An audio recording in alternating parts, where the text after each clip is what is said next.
then here we are once again in the Songs Run Long campaign. I think this is episode 3, yeah? Staring down at Lozmine here before we jump on into the area. So, team, why don't you tell me what happened last time? What are the important details? You know, maybe a not so important detail, maybe something that's just plain fun, and we'll jump in. I got to bravely climb a whole flight of stairs, and no one noticed. That is that what happened? You climbed the flight of stairs and no one was the wiser? And nothing interesting at all happened after that. No? Oh, okay. All right. That's not how I remember it. But does somebody else remember it maybe a little better? No, I think that's exactly what happened, right? Oh, that's not what happened. For sure. Can I roll persuasion? Are you gonna roll persuasion on me and your team and everyone out there in the wild open blue that's watching, which is probably no one, but you know. Oh boy. Okay, yeah. So maybe there were some music's going on, and a good friend of mine accidentally plowed into me. Speaking of that, he's invisible again. Gosh, Tailspire. But I yes, didn't do that. that did occur. Your friends slammed into one another at the top of the courthouse steps here. Is there anything else you'd like to mention before we keep going on? Anything else important that you want to mention that might have happened? But that's literally right where we left off. So that's right where we're going to pick up on. This is just a really good distraction for, picking pockets. That's all I wanted to bring up. Gurak is possessed. I feel like maybe we should mention that. Yeah, that's a good one. That's a good one.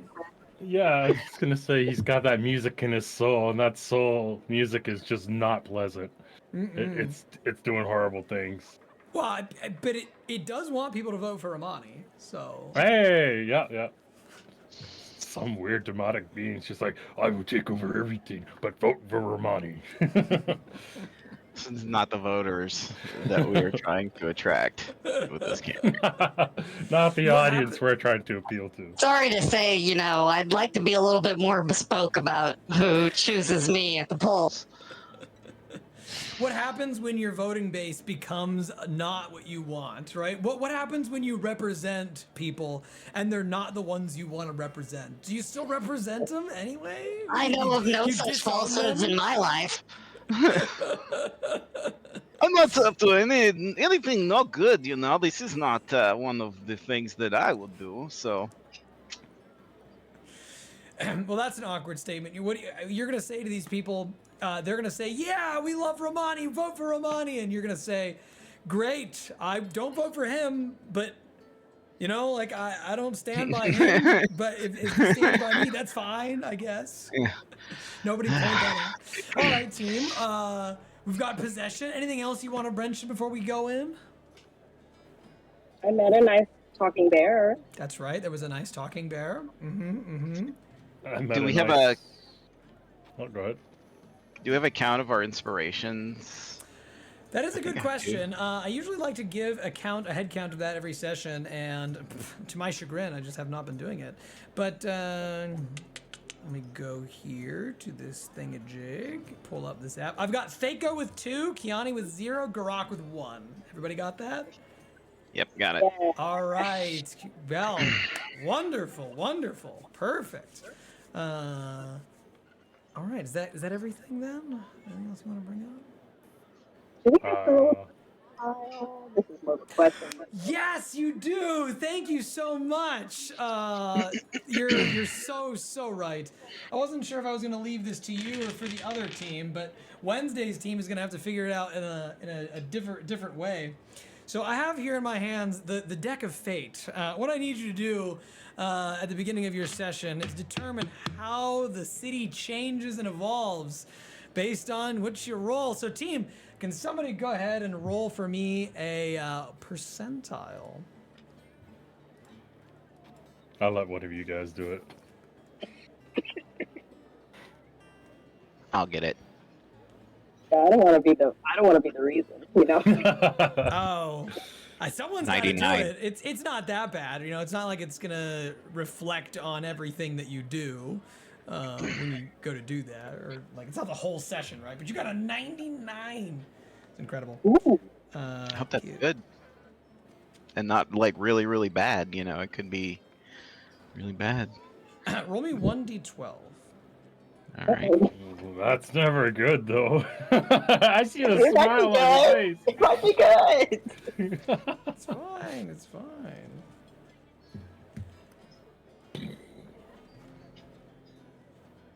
Eight. 8. 1, 2, 3, 4, 5, 6, 7, 8. Wow, that's a really good one. Okay. I Go ahead can and hope. roll. Go ahead and roll me 1d10. Every time you say one more roll, I'm just like, ooh, that's I don't know. Like, I don't have a backup character. Like, 6. 6. All right. 1, 2, 3, 4, 5. 6. Oh, ho, ho, nice. Nice, incredible. And finally, 2d6. Or sorry, Pressure's on 3d6. somebody else next week. 3d6, you said? 3d6, yeah. Do you want to know what the outcome is now, or would you like to know in game as it's happening? No, you can let us know in game, right? I mean, Okay. okay. It's So gonna be catastrophic. roll has been made. the actual I love it. This is great. This is great. It's fantastic. All right, team. Thank you for reminding me of that roll as we had to do so, and I'll just let people know they can see what terrible things have occurred. Anyway, team, where we begin session today, the sunshine is right overhead. You can feel it warming down the tops of your backs, this warm little prickly sensation. But it might not be the sun that gives you that prickly sensation. No, it might instead be all of the eyes, the intensity of the attention from the gathered crowd as everyone looks over at the top of the steps. The orcish individual Gurak has just slammed into Romani Garot. But unfortunately, as Romani is slammed into and falls to the ground, the body suddenly makes a clanking noise that echoes out through the marble pillars here. Not a fleshy sound, not a normal bump onto the ground, and the disguise immediately fades as the Autognome Thaco is revealed to all of the passersby here. You can see everyone go, the whole crowd of them as they look to you and see the deception for what it is. And all eyes, all attention, all on you. The smell, you can still smell that smoke and the planar fires from the primordial realm as they're burning around the place. What do y'all do immediately as you collide into one another and the disguise gets broken? I'll stand up and offer to pick him up. You know, kind of like offer him my tiny little hand. Even though logistically it's very unlikely I'll be able to support his weight upon him standing up, and I'll say, friend, do not worry. Pardon the illusion, friends, but I am very ill and I do not want to get anyone sick, so I sent my assistant, Thaco, here as my proxy. I am speaking through him right now. My apologies for any sort of deception that may have been at play. I merely did not want to risk getting my opponent sick. Gurak, do you take his hand as he gives the speech? I will take his hand, and I'll even make it look like he's helping me up, full-heartedly. You're like a 2-foot tall Autognome trying to raise this like 6-foot orc, and so it's more like you're pushing him up. Both hands, Than you yeah. are. The pull quickly becomes a push up into the air as you sort of like go, your little legs lifting on the stilts as you lift him like a forklift. We know that Thaco is forklift certified.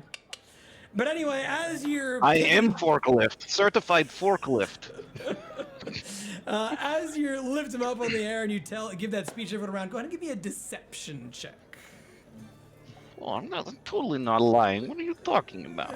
Kyani, what do you want to do? Oh, Anything in I'm gonna go particular? ahead and use my inspiration here. Yeah, what a good time. What a good time for that. Figure like this is an important time for. Oh, I'm gonna use my last inspiration here. Hmm. This is like a gambling addiction behind Oh. D&D right It here. is.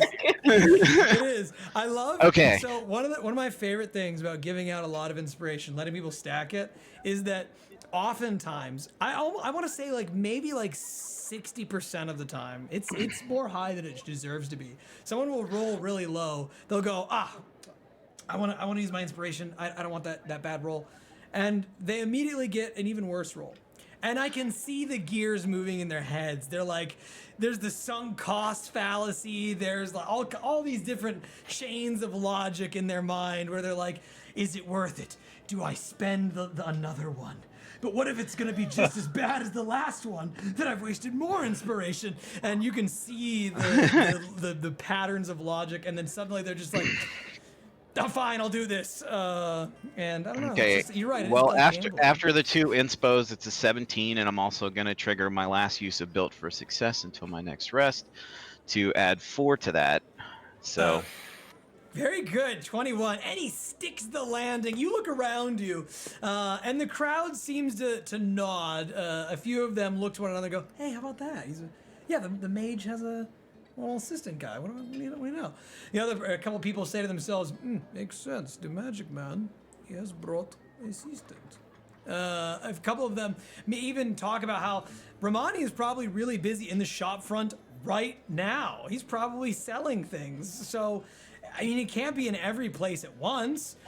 A lot of people, as they're taking in all of these possible solutions, these possible answers to why you're not actually the right person, and betwixt all of them, you see Giles Elbeth come around the corner, still wearing that lion paint, and he says, "Good friend, I did not know that you were sick today. Can you hear me?"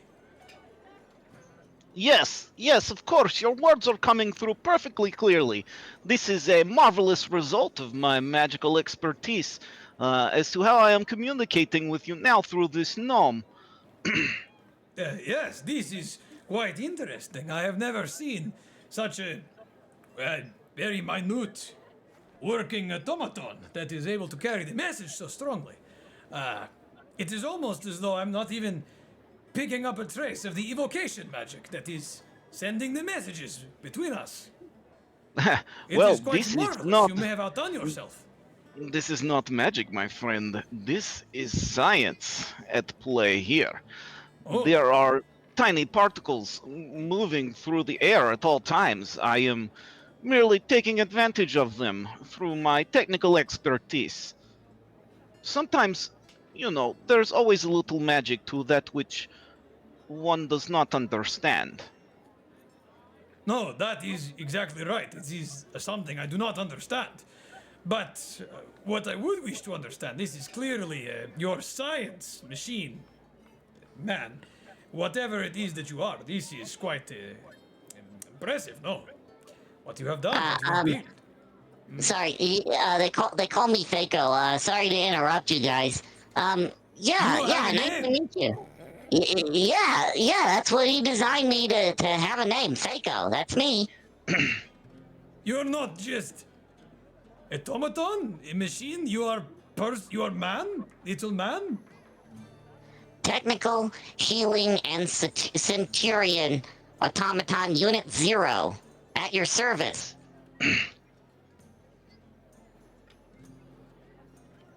Yes, he has a personality of his own. He's taking up his valuable time right now, just having this conversation. Right, we do have some work to do with handing out cards and the like. Perhaps you would like to accompany me in talking to people to show off my marvelous invention. Roman, is it possible to speak to your Centurion Zero, Thako, alone perhaps, or is it a two-way connection? Are you in control of him the entire time that he is present? speaking? No, I or- need to give him a little privacy sometimes when he recharges his batteries. He has some component ports that are in unfortunately embarrassing places, so I need to give him occasional permission to turn off the sensor, so to speak. So just give me one moment, if you will excuse me. It is good to scry upon you, of course, my friend. I hope to see you in my store soon. Yes, I was about to say that it is important that I bring to you a gift, perhaps. Something to show you that we respect and appreciate your attendance despite the sickness. I have heard that there is a vile plague that is going through the city at this moment. I am hoping that you have not contracted it. I hear that there are many people who are being stolen off in the nights because of the plague, that they are being burned down and destroyed if they are too sick to forgone. I just wanted to know, are you sure that you are okay? And he's gonna reassuringly place his hand on the Autognome despite knowing that it's not actually you. And when he does that and he asks if you're okay, he like stops for a moment. You can see him like rub his hand on like the shoulder of Thaco's like plating. And he goes, "Can you even feel this? Are you, Can I- is it like you are here?" Can I make an insight check on this guy? Regarding what? I mean, yes, you can make this check, but I think he knows something about Romani's health more than he is letting on. That is why he is approaching me. So I am just wanting to make an intuition check here to see if I can, to see what my character's gut will tell me to do. In yeah, this situation. sure. Go right ahead. You can roll an insight check for that. While Romani, aka Thaco, is rolling this insight check, is there anything that either of y'all would like to do? I was wondering if I could kind of perceive if everyone seems in good standing with what Seiko has said, or if there may be anyone who is looking on a little bit doubtful in the immediate area around that. Sure. You can do an insight check for that too, or perception. Either is fine. Gurak, anything you'd like to do? Gurak's gonna lean over to Thaco. Romani, am I fired? No, little guy, you're doing fine. Okay, cool. I just caused such a scene. I thought it was gonna cost me my job. It's completely okay. The halfling walks over to you and he like gives you a little punch in your leg. He goes, "That's all right, guy. If you lose your job there, I got another one that I can give you." Oh, Always I'll in keep need that of in more mind. workers. Do you have a card? No. No, just my hands. And you can see when he pulls up his hands, he's clearly a laborer that lives in Masha Town. You can see that he's got like a couple cuts and bruises on the hands. They look gnarled and fairly well worked. And by gnarled and fairly well worked, I don't mean just that he's got laborer's hands that are sort of rough and coarse. I mean like quite literally, it looks like things have smashed his hand, and that he's whatever labor it is that he does is clearly industrial and not very safe. There's not a lot of maybe there's not a lot of protocols. Maybe he's a risky worker. You don't know what the case might be, but he's definitely whatever this labor is. It's costly and intensive on your body. But you figure that he seeing your hands, how nice you look, how strong you look. He's really eager to try and get you in. You know. Yeah. Regardless of that, go ahead. Whether or not I'll lose my job, you should still vote for Armani. He works specifically to keep people like you in good hands. Oh, people like me in good hands, huh? What's wrong with people like me? Oh, nothing. He just cares for you. He wants you to have stronger hands. Look how strong your hands are now. But if you vote for Armani, they'd be stronger. Together. Oh yeah, well how much stronger? I don't know. You'd have to see. Vote for Armani. Well, I can tell you that they won't be intentionally broken with a hammer like mine were by Mr. Masha here whenever I first came into town. I could have sworn there was going to be more to that. When I first came into town, there was blackjack and hooker, and now or hookers. I don't know. I don't know what you were going to say. Giving him a chance to respond. So. Yeah, but ever one to try and gain another voter, go ahead and make me a persuasion check before I continue the conversation. And before we continue the conversation, I'm actually going to backtrack to your insight checks. 21. 21 is super solid. I did mean Gurak and you together as a team, so you can roll advantage to try and get you can crit fish if you want. And it was going to be whoever has the higher bonus, which I'm certain is not Gurak. So, you know. Why would you think that? You shooting against orcs? I don't know. Why would you perceive that? Yeah. Because I have access 21 to your still character highest. sheet. All right, so 21 is pretty solid. The halfling guy seems pretty persuaded, pretty interested in what you're selling. But beyond that, insight checks. Thaco, a 2. It's really bad. The guy touches your shoulder. This whole conversation goes off. And you and Kyani together, you can't really make out a head or tail from the crowd how this is landing with them or what alternative secrets they might have. Their body language is either really stiff or like appropriately concerned. And so there's nothing out of the ordinary. But the conversation ensues as the guy kind of already still has his hand on your shoulder. I think Elizabeth sort of remove it, thinking like maybe that was weird. He sort of like looks down at his hand for a moment and then looks back down. And sorry, I can't really feel anything or smell anything there, buddy. But I can perceive what you're doing just fine, and I do appreciate it if my personal space is a little more respected. There are pickpockets about. Oh. I, of course, would never do something like that to another contender for me. Look, guy, I've been in the factories here myself, working under Masha.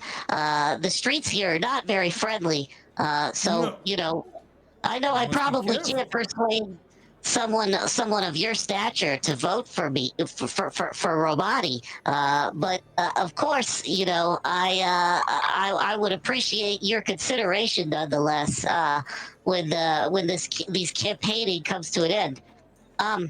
Look, I'm gonna tell you, guy, just from an insider's perspective here, Romani is looking pretty sick there. I think he's kind of caught whatever plague this is. He sent me out here because I can't get sick. I'm an automaton, so I'm here trying to investigate it. And I think I've got some solid leads here, actually. Look, down the street there. You see those folks gathered outside of that building? Yeah, I do. Yeah. There's something going on in there. Something real fishy. Look, I heard somebody coming out of the building, singing a song, humming a little tune, and it's kind of. They are everywhere today. It's a particular song about some sort of hero or something. It's getting into people's heads. Look, I just saw some Monketis out there on the stands, and they were basically listening to an orc give a speech and sing a song until they were broken out of their stupor. Well, there is nothing wrong with listening to orcs or any other people that are in the streets of Revertiron. They may all speak their same passions. Whatever fire comes from their souls, this is not new. I would love to have, that thick a level of denial in my eternal automata life happen to me, buddy. But, people are hearing this song. It's making their brains go crazy. It made my security guard go crazy, okay? And there's dangerous things happening. People are entranced by this music. Something here is very, very wrong. So, I don't know. I mean, if you'd like to help, maybe you can encourage some celebration or play a different song, and perhaps it'll catch people's ears instead of what's spreading, because this is bad, my friend. Everyone takes a few steps back as you say, like, your master's got the plague, he sent you out here, your bodyguard's infected with this insanity. Like, everyone's like, Oh, these are not safe people. I don't know if I wanna be here. But the Elsbeth does looking down to you, and after taking a few steps back, he says, "So this is not to change the subject, but this is who I am talking to now. This is Teko. Am I correct in understanding that?" Yes, of course. I've turned Romani off. He doesn't want me telling you all this. It's a very dangerous issue. But look, we can use all the help we can get, pal. Oh wait, little Teko. I need to know. Yeah, you must understand that this is my job. I am meant to supervise the workers and the laborers of Mashatown. I am its union leader. And although I am running against your candidate for the election, it is important that I still do my job. And you have said many things about being overworked or not being cared for in your time here. So it is important that I ask you, my friend. He gets down on one knee, places his elbow up to his chin. He's still like 5 feet away from you. He goes, Deko, are you being controlled by the wizard? Do you actually want to do this? Not currently. Blink once if you... No. Do what? I have a bead for an eye that rolls back and forth. I don't really know how to blink, if that's what you're asking. I'm not sure if I've been even built with that functionality, pal. But look, I'm speaking on my own. If you want to talk to Ramadi again, I could put you back in touch with him and turn the scribe device back on. I want to make sure that you are protected. As a laborer, as a worker of Mashatown, it is your needs. They are important to me. And it sounds like... He's protected by... that you're... You know what, pal? Okay, you weren't anywhere in sight whenever I was polishing Masha's boots and shining his crown. And that little notch that's on the end of it, I put that there every time I mended it for him, just so he'd feel his head itch, that bastard. So, you weren't anywhere to be found. However, Romani was. He pulled me out of that hole. Not you, not your union, him. An owner of a magic item shop, not even from this district, did all this for me, just like he'll do for everyone. And I'll, of course, turn to anybody that's onlooking as I am. Intentionally making a scene. You are, yeah, clearly. As you turn around and start making the scene, getting everyone involved, Giles says, absolutely. He's gonna double down onto the scene. He's gonna raise his voice. He like pumps a little bit. He says, absolutely. This is what I'm talking about. There is a corruptive presence in the system that is keeping workers out of the union, out of our representation, so that we do not even know of their suffering.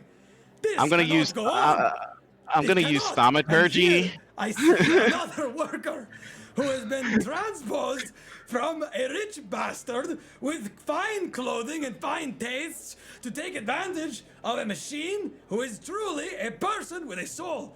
And now there is a mage, yet another one in control of the powerful resources of this city, who is keeping... I'm gonna use thaumaturgy here, and like... Why is this the case?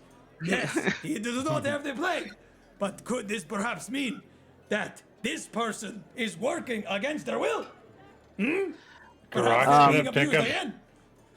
gonna pick up Deko, put him on his shoulder. Yeah, bud, you're just talking out your ass. Go ahead, Deko. I'm gonna use thaumaturgy and increase the volume of my voice beyond the volume of his voice. What this union leader tells you is a lie. He keeps saying that negotiating with the bosses here in Mashatown are gonna get you fair wages and pay and time for all of your hard work and efforts. Listen to all this political drivel. Look, my friends, there's a danger right now in the form of a song that's enchanting you all. We need the music to stop. We need to take up arms against the sound of this song and play our own. And for that, I'll tell you the result of my song.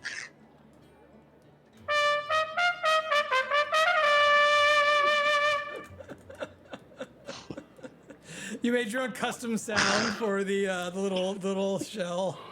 I did, yes. That's amazing. All right. As you do this, I need you to make me a very quick. I need you to make me a persuasion check, and I've got a lot of wisdom or charisma saving throws to roll. So give me one. I don't have any inspo, guys. That's what I'm gonna have to stick with, an 8. Can I? Oh, it's too late. I wanted to give him inspiration so bad. Well, you can, right? At this You point, can. he get? Okay. He Well, can. give him- You can. He I'll can give give him you one. his inspiration. You just can't use it immediately. Ah, Okay. That's the only Okay. problem. Yep, it's fine. But Gurak, did you want to give me the inspiration? I'm giving it anyways. That's Did fantastic. you feel inspired feel- by Thaco earlier? That's the feel pretty value when you feel inspired. inspired by somebody else. You gotta like, I get it now. Before they have to Oh, make yeah. the check. I'm totally giving it to him. All right, give me 1 sec here. I've got to roll like 15 of these bad boys. So many rolls. Dun, dun, dun, dun, dun. Ooh. All right. You play that note to the rest of the crowd out from your voice. You give out your speech about the union boss being a liar. You see that there's quite a few people in the crowd that begin touching up to their heads. They sort of go, "Oh, where am I? What's going on?" And there's a few people who are like, "Oh, thank the gods, I'm free." But there are 3 people in the crowd who instead brandish weapons. They point them in your direction and they say, "This is a lie. That one is infected and plagued. We must remove it." I need you to roll initiative, as coming out loud in the street seems to have brought forth a few groups that are unwilling to hear this. I changed the combat music. Let's go. I've been itching for a fight. I give you a little pat on the back. We're gonna fucking fuck you guys up.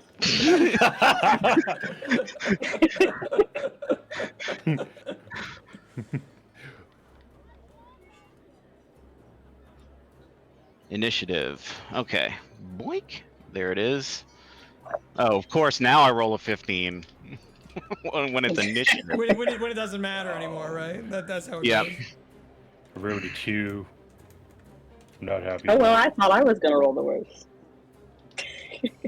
But you didn't in this case. but I It was didn't. almost a 19. All right, so you got what a quick initiative, friends.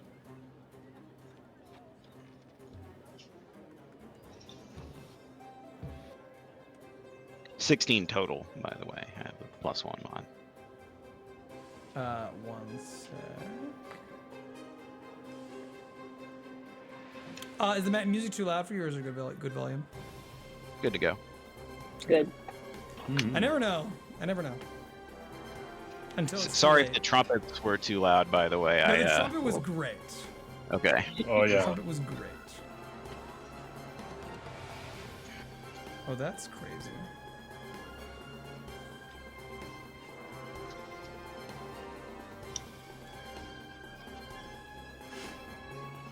Sorry, this thing broke. Give me 1 second.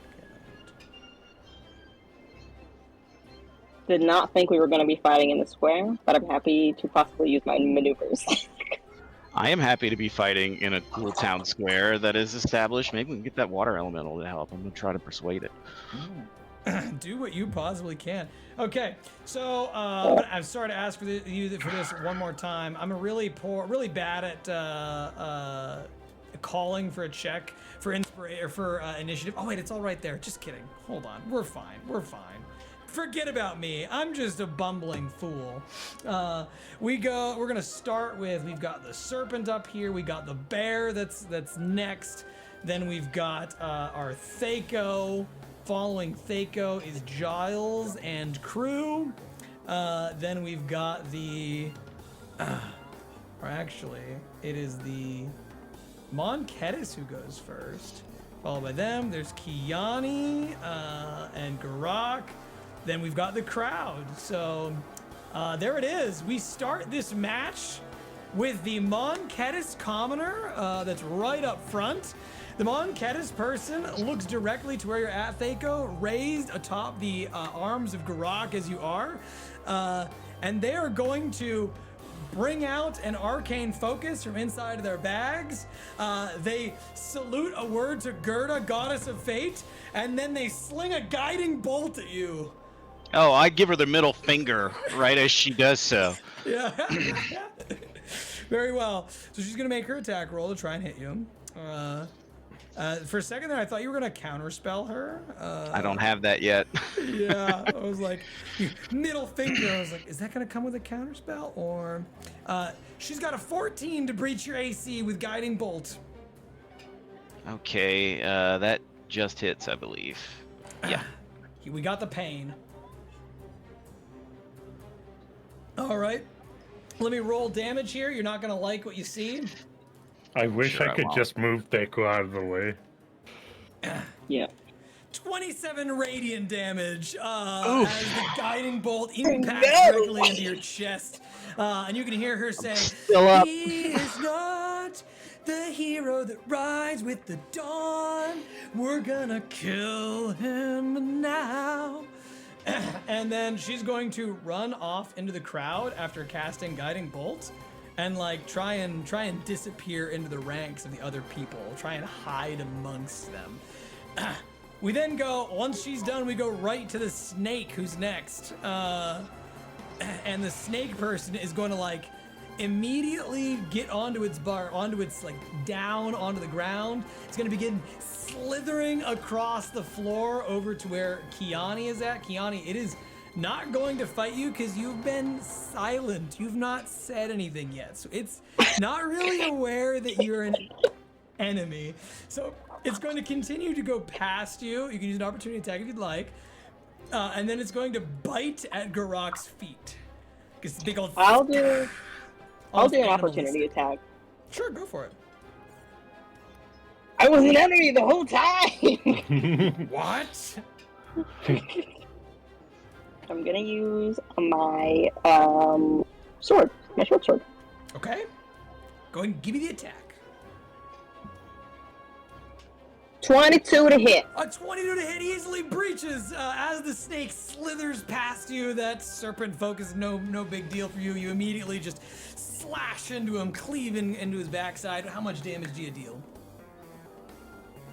9. Nice. You deal 9 slashing damage, or it's a short sword, so it's piercing. But I've always hated that because in my mind, I feel like a short The sword. sword. Yeah, I know. I slash. feel like it's a slash, you know, but D&D disagrees. It's a stab. There's, it's like you gotta poke with it. But anyway, you succeed. You slash into his backside. However, it does continue slithering by. Sort of like looks over its shoulder, making a mental note that okay, yeah, shit, that's an enemy. And then it's just gonna sink its fangs into Gurak, or it's gonna try to. Gurak, when it does that, when it tries to bite you, it has a 14 to breach. Just breached. So it deals 6 piercing damage, and you feel this venom begin to move into your bloodstream, or at least as it attempts to poison you.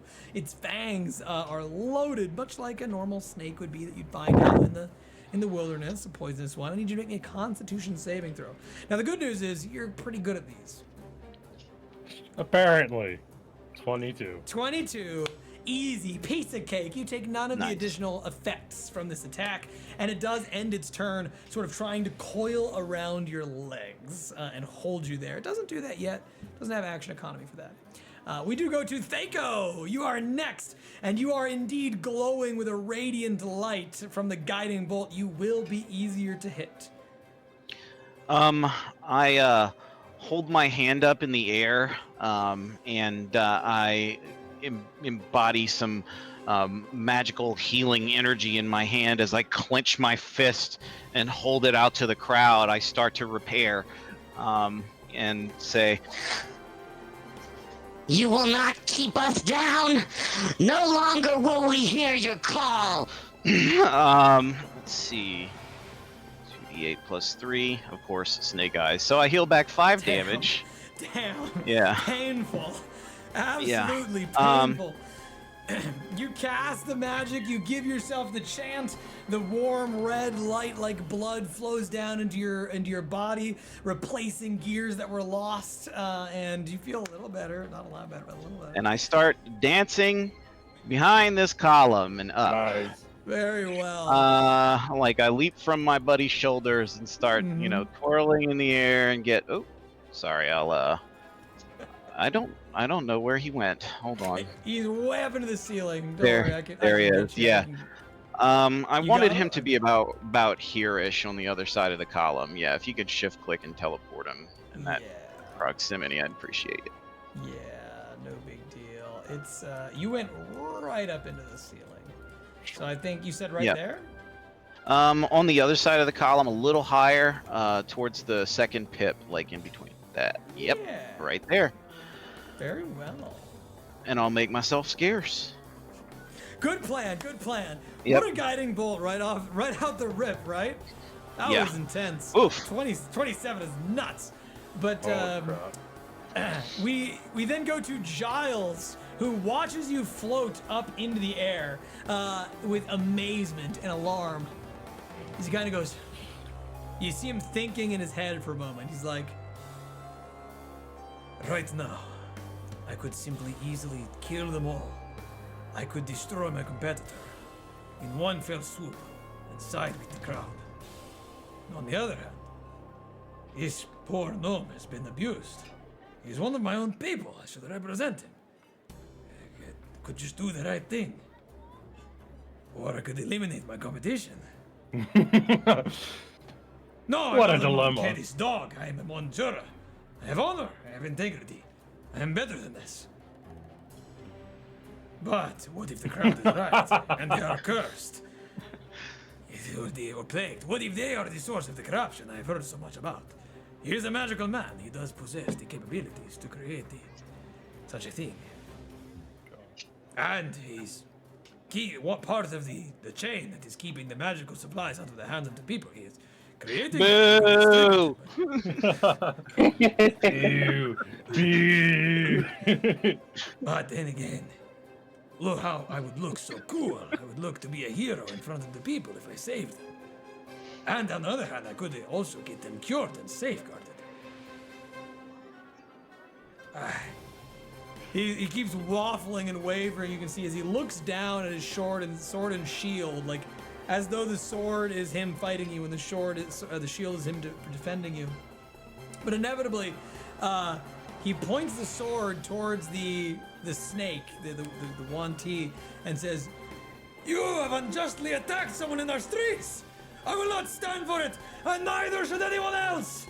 We will fight them here on the streets. We will fight them out on the campaign trail. We will fight our enemies wherever they appear, by words or by swords." And he is gonna walk up to the Wanti, and he's gonna tell them to stop, cease and desist, and he's gonna slash down and try and attack them. He gets an 8 on his first attack roll, which misses, sadly. And then he gets a 12, which also sadly misses. And so he watches the whiff. No dice, but he does try.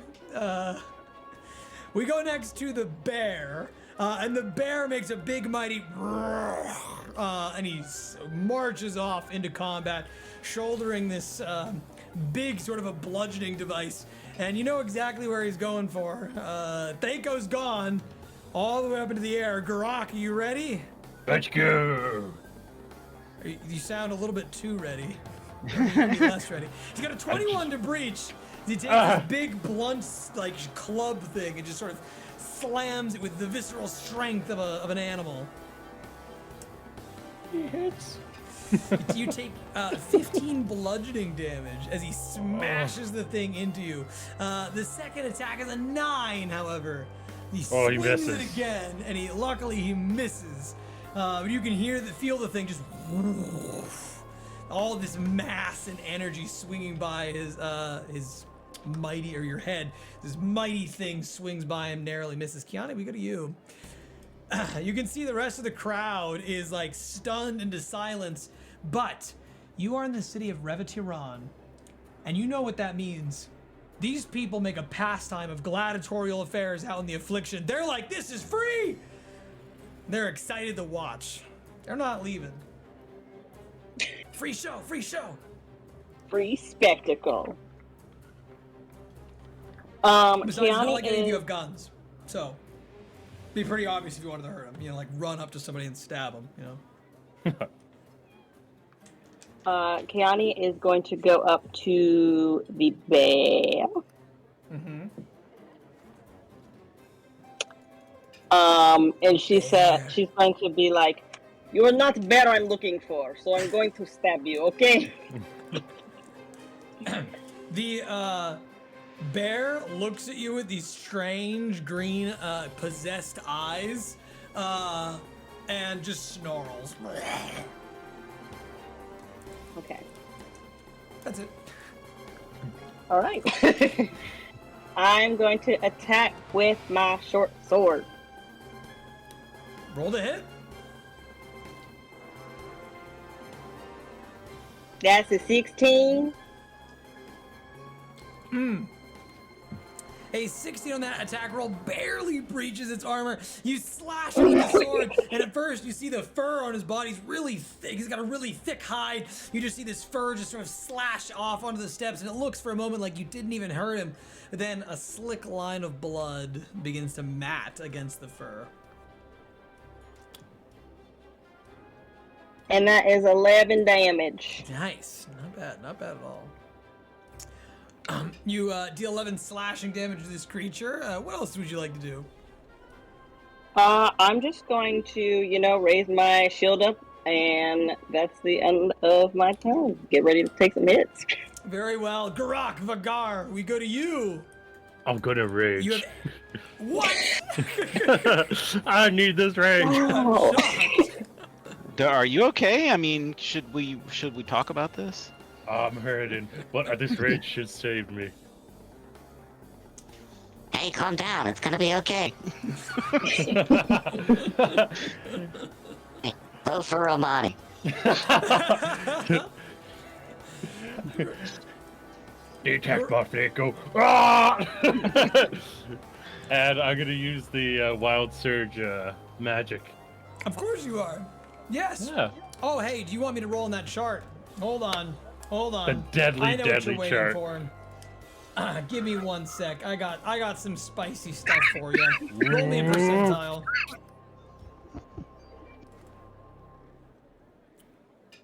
Ooh, 86. Oh, 86, nice.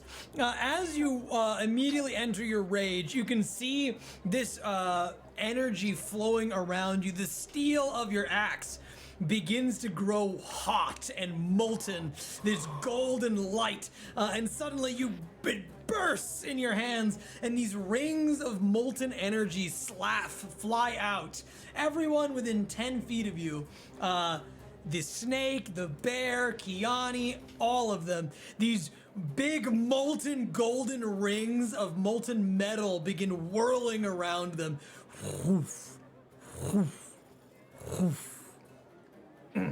You know that if you were to hit something surrounded by the golden ring, that it could burst and deal fire damage to anyone inside the golden ring. Oh no. Everyone here has got these rings going around you. And that's 10 feet of me, right? Yes. Everyone within 10 feet's got these golden rings. If anyone in the golden rings gets hit, everyone inside could take fire damage. You're all connected. How's that for some wild magic? You don't even know if it's good or bad yet. I don't even know, but I'm going to use my action and cast Fire Shield. But I'm going to use it to give myself a chilled shield to resist fire damage. Okay, so you want to use your ruin that's carved on your chest? Okay. When you do that, when you cast the fire shield and you unleash it with your action, you can see the hellish rune glow, and inside you can hear the voice of that creature go, There's a sort of a sultriness to the laugh, as though you can feel a hand stroking down your spine, like these nails just rubbing into you, like giving you a little massage, a little cat-like. But when you do so, you do see the frost ignite out from your body. All right, you're protected. Anything else you'd like to do? Can't do anything else, so I just end my turn. But free action, don't kill them, they're voters, and then end my turn. Wow. Sparkly thumbs up for that one. Wow. You're in the thick of combat, being attacked by a bear who swung a massive club at your head, dealt you that much damage on the first swing, and you're like, don't kill them. These people are just sick. They need our help. They can vote for us later. Yeah. Priorities, people, priorities. All of the crowd members seem to gather around to the sides, down onto the steps, trying to make a little bit of room for you guys, but not wanting to leave, not wanting to miss out on the fight. And so as they all wander off to these various areas, you notice the Mon Caddis woman sort of goes with them and hides into the crowd. But the bodyguards of Giles come up into the fight. They sprint forward, and they're going to begin assisting you. They're going to make some attack rolls as well, as they're going to try and hit the snake first. And they get a critical success. Nat 20 on the swing. You watch as they bring over their big bludgeoning morning star. They smash it into the back of the snake. And you can see the tail just sort of flail outwards. The little portions of it crushed and broken, bent at odd angles, as though a kid had played with their toy wrong. And then they swing again, and they hit a second time. So you watch as the snake gets completely bludgeoned up. It's somewhat bloody. It's not bloodied. However, it's still got a little bit more fight in its system. The other person goes up towards the bear, and they're going to swing at the bear too. They miss the bear twice, unfortunately. So they just whiff. As they try and swing that morning star to assist you. That's the end of the round, and we go back to the Mon Caddis. And so nobody attacked Thaco. The Mon Caddis is going to go outside of the crowd of people, sort of push her way forward. Holds up the arcane amulet once again, and she's gonna cast a second guiding bolt. You guessed it, Barbarian. She's gonna throw that at you. She's got a 13 to hit this time with the guiding bolt. She meets my armor class. Yeah, she does. You ready for more dice? I'm about to go down, but let's go. Actually, can I silvery barbs her? You absolutely can. I did not script anything. I did not script. So we'll roll again. And she gets a critical failure. Amazing. Incredible. You silvery barbs that. Who are you giving advantage to? I'm going to give advantage to my barbarian friend who almost had some harm befall him. Ah, good play. She goes to cast the guiding bolt, and immediately you can hear this lioness roar, or rather, it's more of a sphinx roar, but you know, they have lion heads. So you can hear a sphinx roaring, echoing through space and time. All of reality seems to shatter like a mirror for you, breaking off into these glass pieces all around the steps of the courthouse. You can hear a powerful feminine voice say, "This is not the fate that is designed. You are wrong for attacking them. Taste my fury." And the spell immediately ignites, blasting backwards into her face, and she's thrown back onto the ground, rolling down the steps. As the goddess of fate, Gerda, is not happy to have been invoked in such a way. A few of the commoners as well are hit by the guiding bolt as it destructs into their faces. But congratulations, she's gonna try and like limp over to these people as some of the commoners are gonna look down and go, "Are you okay? Are you all right?" And she's gonna ham it up going, "I'm so, and look what they've done. The Romani mage is terrible. He has such powers." We'll go to the serpent as she really hams it up. The serpent's gonna try and bite you. I don't even know if you want it to hit or not. It's got an 18 to breach. Oh, it's gonna hurt. Let's go. All right, go ahead and roll your damage for fire shield.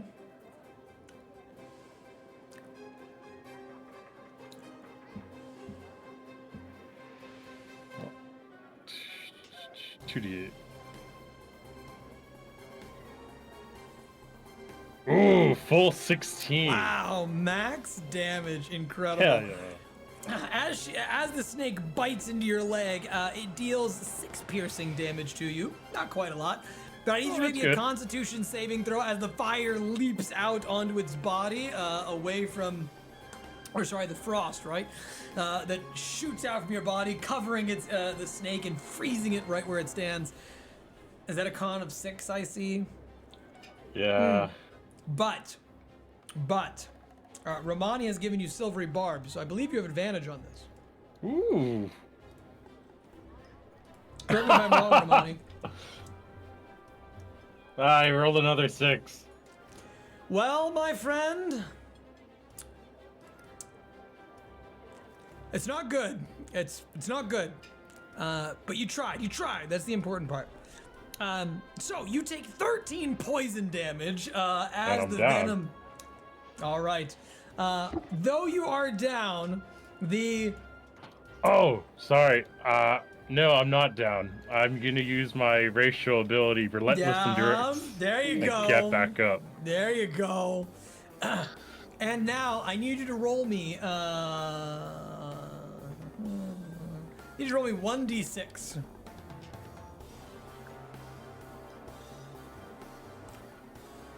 Four. Okay. And as the snake bites into you, the fire rings, whirring, going woof, woof, woof, woof, woof, woof. And a molten blast of magma shoots right into the bear as it bites into you. And the bear does take an additional 16 fire damage. Yeah, not cool, not cool. You're going to see him roar with pain as that goes off. You have survived the snake attack. Congratulations. And Keiko, we go to you. So, kind of keeping an eye on this woman and looking down, below.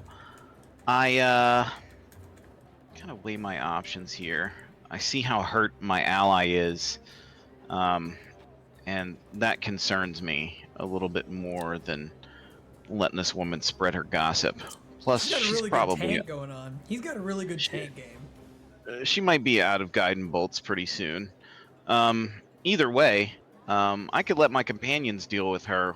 I'll lean out from the side of the column there and just kind of like reach out with a finger and cast a twin second level guiding bolt at the bear and the serpent. Oh, a twin guiding bolt with the meta magic. Okay, I see you. You have chosen death today. Death for them, not for you. 17 on the first. That's for the Yuan T. And this is against the bear. An 8. I like the guy.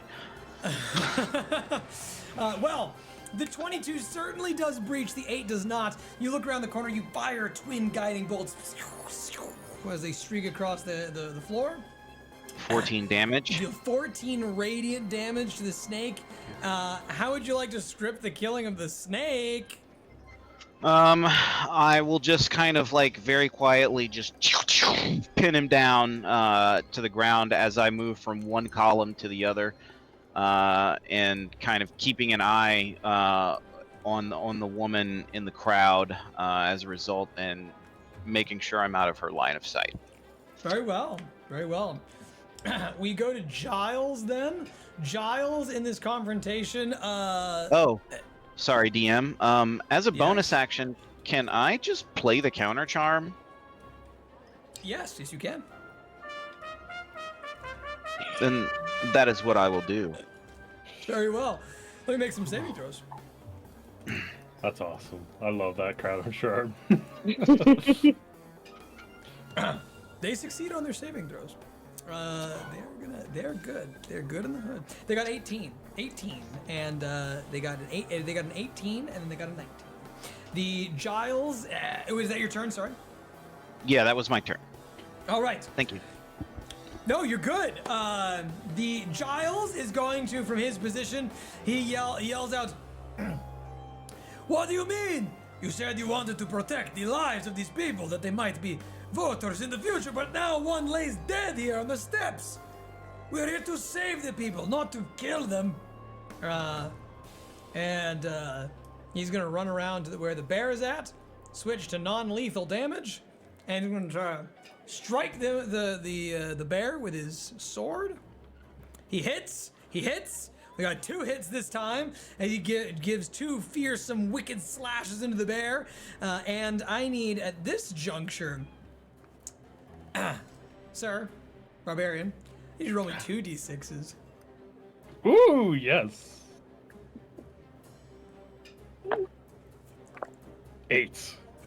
Okay, that's actually 5 and 3. I need them separate, but I didn't tell you that. As he strikes into the bear, you watch the molten ring continue to woof, woof, woof, woof, woof. And as they erupt with the molten magma, it spews this time all over both Kyani and Gurak. As 5 and 3 are you guys. However, the molten ring is gone from the serpent, or just like boiling into the ground, I suppose. He's still on its body. So both of you, I'm gonna roll damage, and here's what you gotta take. You take 7. So it's a very low roll. You'll be very lucky with 7. Could have been max of 16. So 7 is pretty decent. Unfortunately, Gurak, as I understand it, that does take you down. That's right. So with him down, with the turn ended, we go to the bear. The bear sees you on the ground, and he goes, "Roar," and then switches targets to Kyani. Kyani, we got a big swing coming. You ready? I'm gonna parry whatever this is. I just want you to know that. It's good. It's good to have a plan. He's got a 14 to breach your AC. A what? A 14. He's got a 14 to breach your AC. No. Attack. I know. Listen, I just want you to know what the roll is. Have some time to, have your shenanigans. He's got a 17 for the second one. Okay, I will be parrying that because that hits. You're gonna, your parry. You raising your AC, or is this the one where you're gonna negate damage? Reduce damage. So just tell me what it is. Yeah, that's what I thought. Okay. He's got 15 bludgeoning damage. You just smash into your head with a big old whacking stick. There's so many different versions of parry out there. You said how much? Sorry. 15 bludgeoning. 15. Mm-hmm. Okay, turns to 9 with my parry. That's good. That's good. Not bad at all. That is the end of his turn as he tries to smash you twice. Kyani, we go to you. What do you want to do? The situation's looking more grave by the moment. Okay, is there All still of my these combats molten... will leave people bloodied on the floor, by the way. This is just always how it's going to be.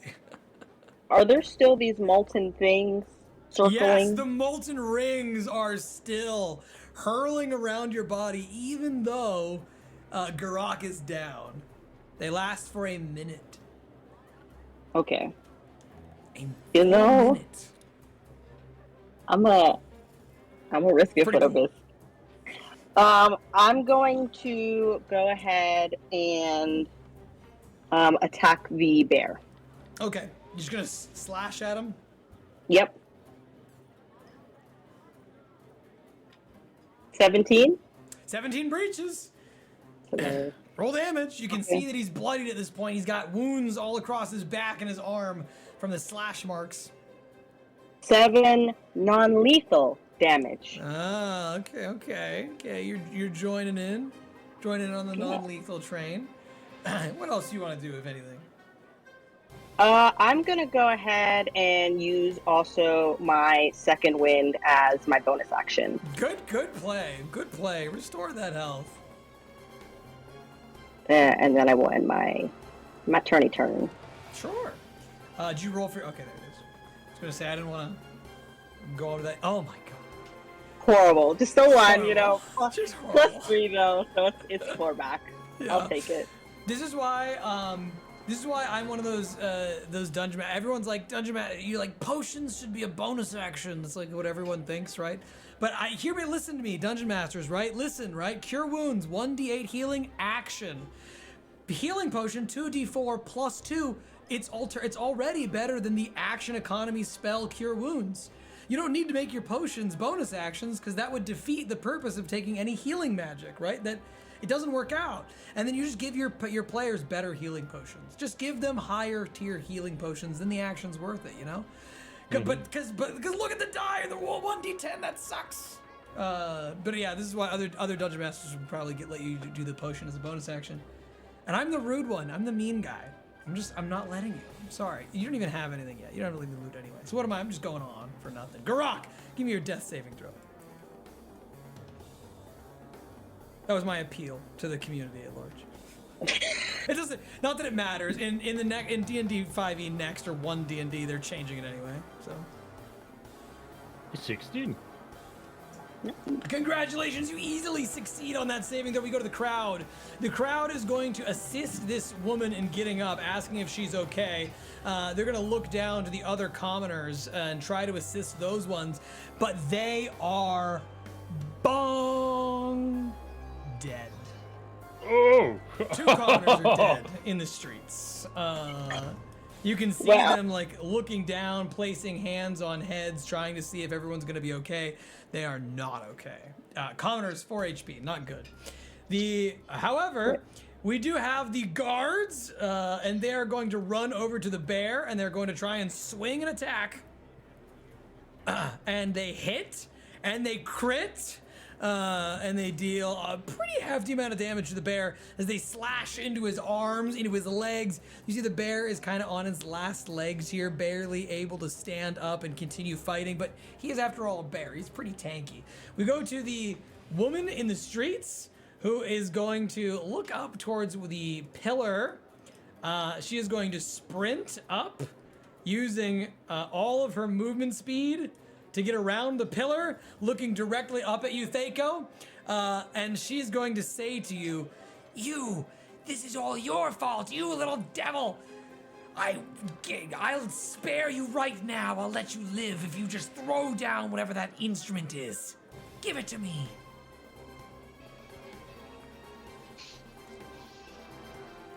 How do you reply, Thaco? It's built into my circuitry, lady. There's not much I could really do about it.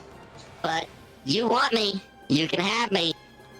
Then I'm gonna pry it from your cold... whatever it is you're made of. She clearly doesn't understand. Mostly copper. She's gonna fire yet another guiding bolt at you.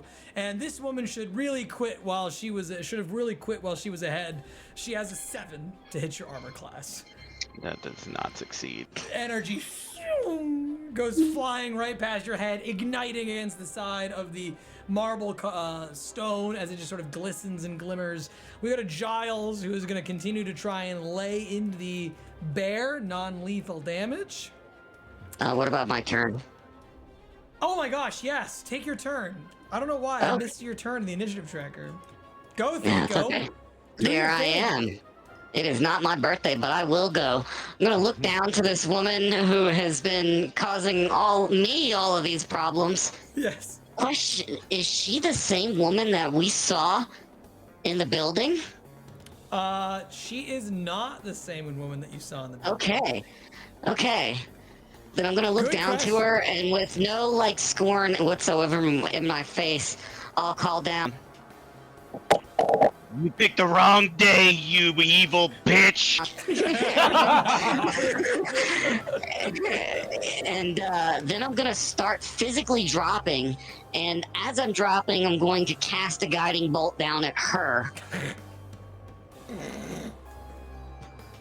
It's battle, guys. 20 to hit, dirty 20. 20 breaches. Roll damage. 13 damage. Oh, 13. She is still alive. She's not looking good, though. And with that guiding bolt, as you throw it down, as you descend from the heavens, You can see that she glows with radiant light, and she glows with her own blood. This red gushing out across her body. She is clearly bloodied by now. And when you drop down, you can see the hate-filled malice in her eyes as she looks up at you with this strange little twinkling around the corners. Definitely some inhuman entity controlling her as she violently attacks. There's like some lines of worry on her forehead showing age, and the expression of her face is somewhat wholly lost on you, as though the rage is just only at like the very tips. It's only sort of skin deep, and it doesn't seem to penetrate further into her body. Instead, you see like a scared woman underneath. So, just before I actually fall, I start dancing again in the air, kind of hovering in front of her, and call out, You have to listen to the call! and I'll play, once again. With an impassioned plea. The woman, you say, you've got to listen to the sound, and the woman has this fire in her eyes. She says, no, never. I will kill you before you rid me of this body. However, Kyani, the bear, the light dies out in its eyes, and he goes,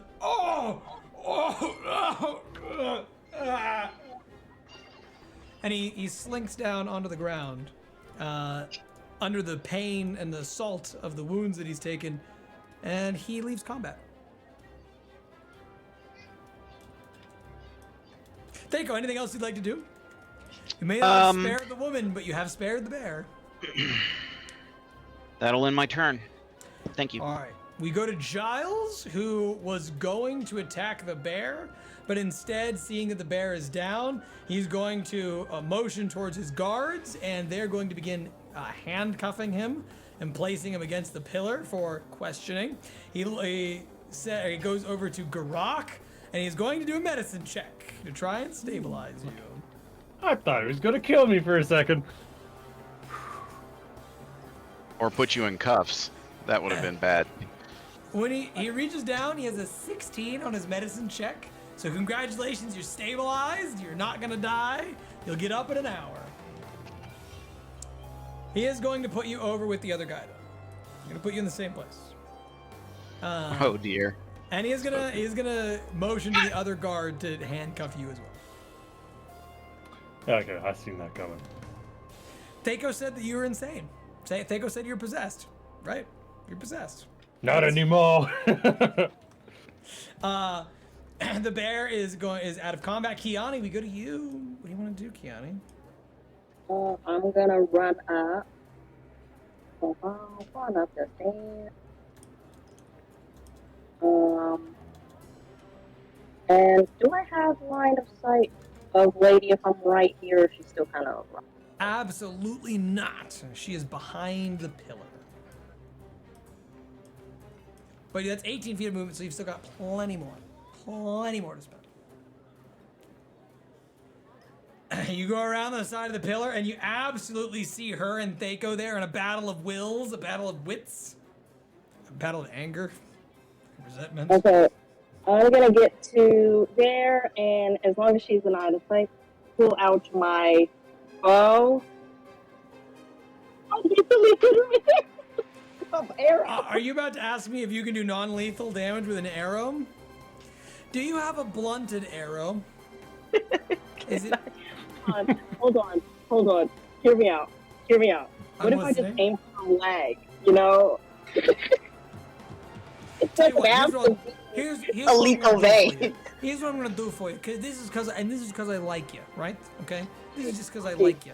In classic hit game Baldur's Gate 3, I think they get it right when it's like when you're in close proximity and you do the melee damage, you can choose to do non-lethal. But if you do range damage of any kind, like a spell or a bow, that can't be non-lethal. I mean, in order for you to fire with a bow, the amount of pressure, the PSI you got to put behind that to get it to fly out there, that's insane. That's insane. That's a lot of pressure. That's gonna hurt people. So what I'm gonna do for you, just because I like you, I'm gonna let you roll a 1d4 when you hit, and on evens You can do non-lethal, and if you're in odds, then it's gonna kill her. How you like it? Oh, I'm really ready to take that chance, honestly. You're ready to take that chance, all right. Let's see it. Let's see you Yeah. kill the maiden. Or Oh. hurt her. Make the attack roll. Alright, you're right. Okay. That's a 19 to hit. 19 breaches, roll damage.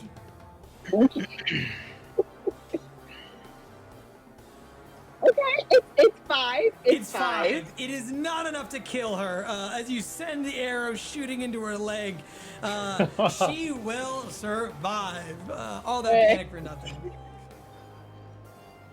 But anyway, you do shoot it into her leg, and as you see the blood squirt out, you can see her just sort of go, ah! You damned of a fool! He's the problem! Can't you see that? I'm pretty sure you just killed like 2 commoners, so. We're being set up. It's obvious.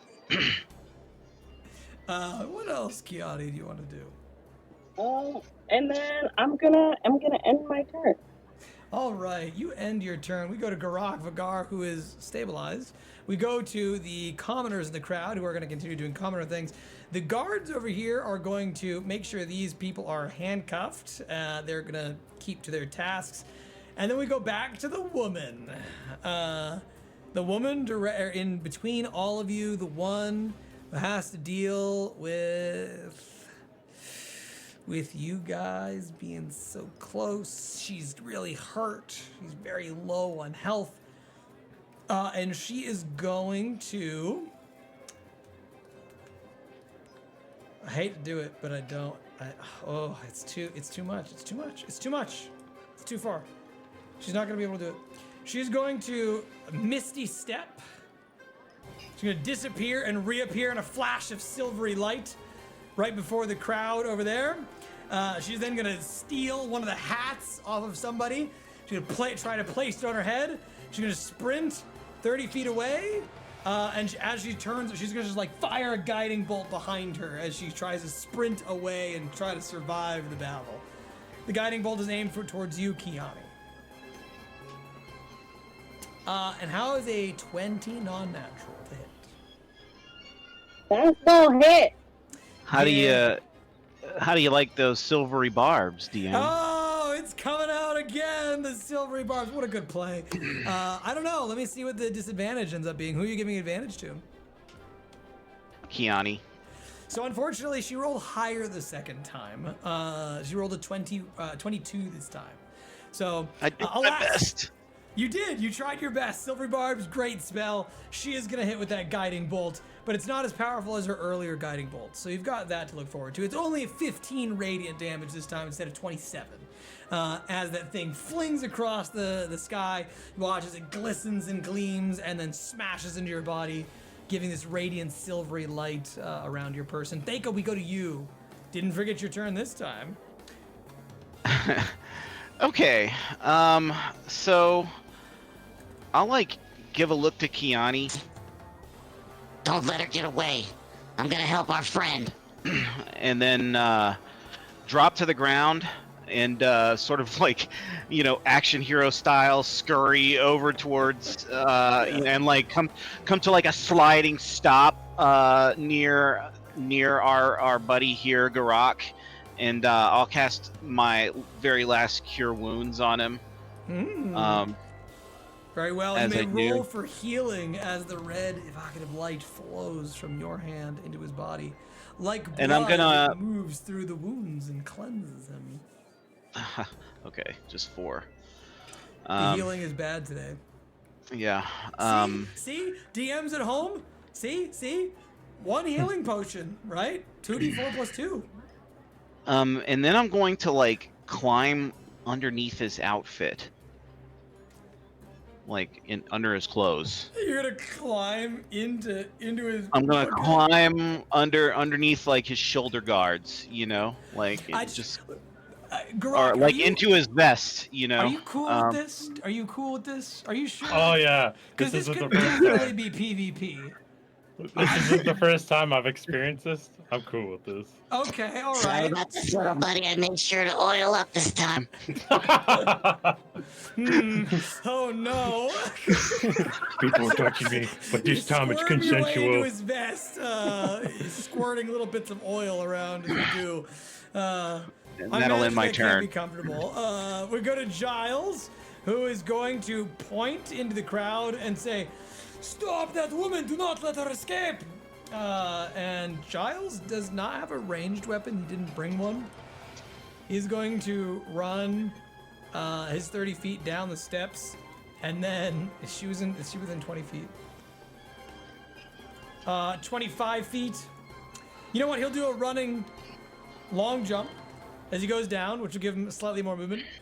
And then he's gonna chuck his sword at her. Oh wow. Which unfortunately is a 7. So he chucks the sword and it just flings past her out into the distance, hits into the flower bushes. The bear is halted, not doing much. Kyani, we go to you. This guy fucks.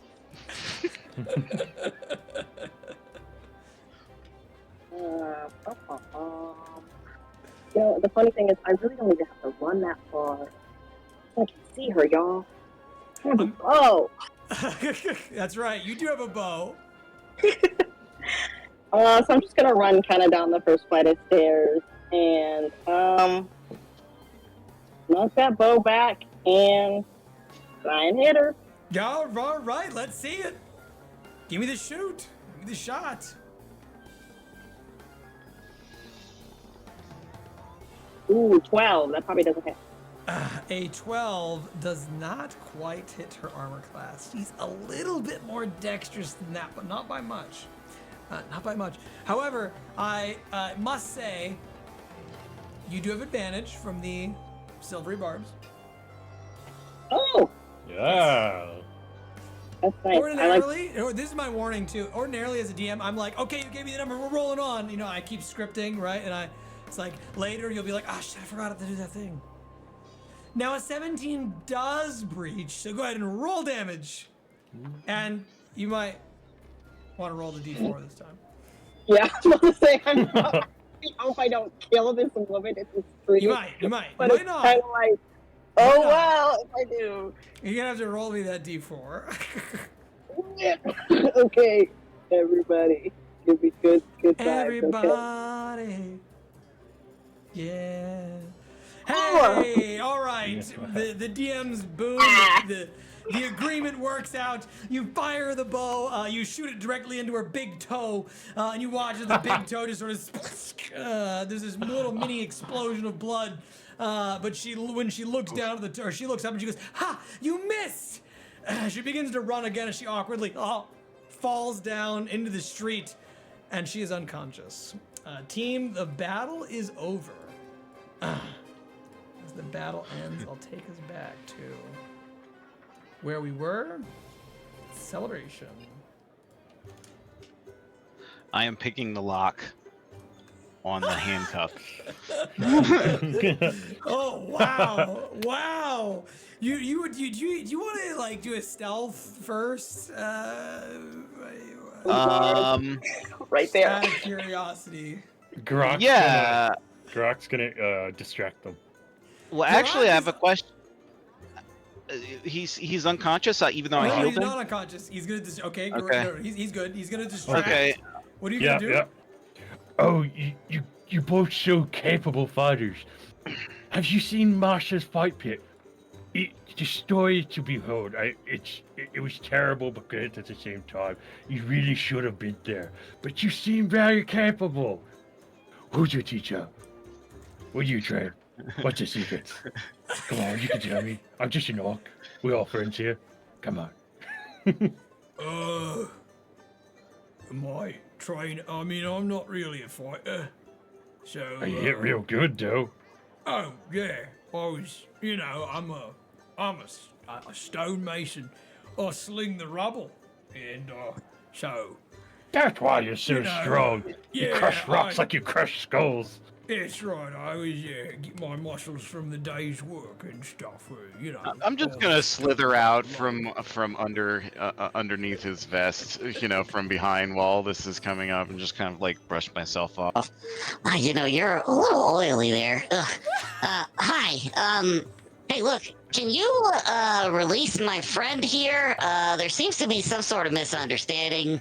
Obviously, things just got a little confusing there for a minute. But my guy here, he's good to go. The Kyani, is there anything that you want to do as the first and foremost, as we're getting into the conversation, you can see that they're obviously having their thing up there. But you also notice that Giles has gone over towards the dead commoners. And you can see him, he's opened up his coin purse and he's handing gold to the people who are surviving. And you can see he places a couple coins like on the dead's eyes.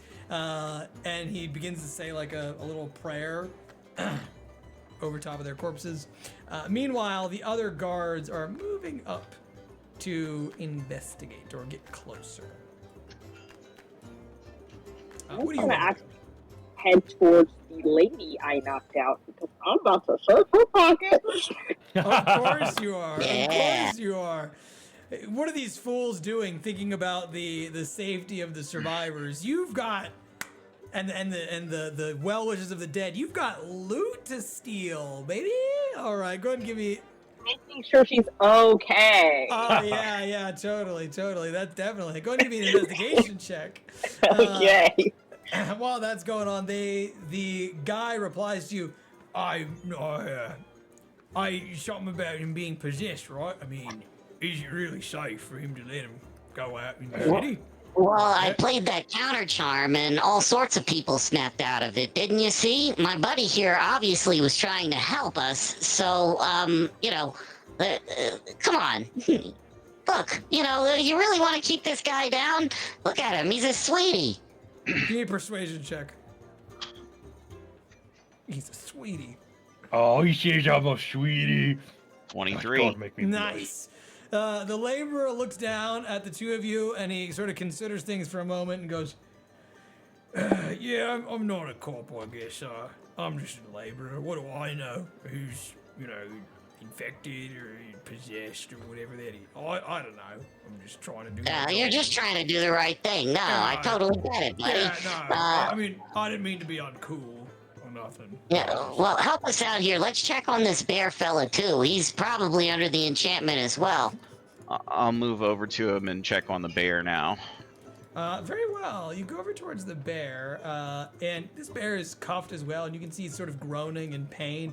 A large crowd at this point has gathered around you with the combat being done, and the bear just sort of looks up at you going, Hey, did you- rumbling. Hey, did you hear some sort of song? Are you okay? Yeah, I heard a song. Look, I work for Romani. I'm gonna try to get you out of your situation, and here's our card. Contact us. We'll help you out. Okay. I'll slip him a card. Why am I here?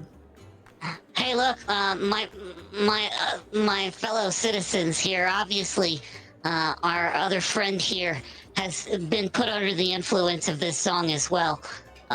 It's only right that we don't, assume any sorts of citizens arrests right now until we get to the bottom of things. Look, we're gonna get all the information from all these people written down, and we'll inquire after them in this matter, and we will definitely get to the bottom of this issue as soon as we can. As you say that, Kyani, you notice on this person's body. Are you ready to write? There's not much to write this time. Okay. Only a little bit to write. Yeah, well, I rolled an 8, so I'm not serious. Yeah. Well, it is a commoner. It's not that hard to search the bodies, right? It's not like she's got hidden pockets within pockets or something. You find a very small knife. Looks like it'd be a cheese knife, not something used to attack people. An arcane focus. This is specifically a small mirror. on a like golden chain. Something that you could wear as an amulet or as a hand or on your hand.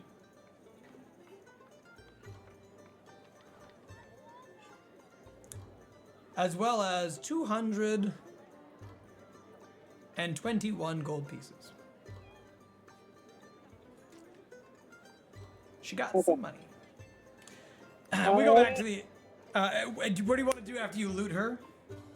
I'm going to take the arcane focus from her, and then Kyani's going to actually pick her up and start walking her back over to where the authorities are.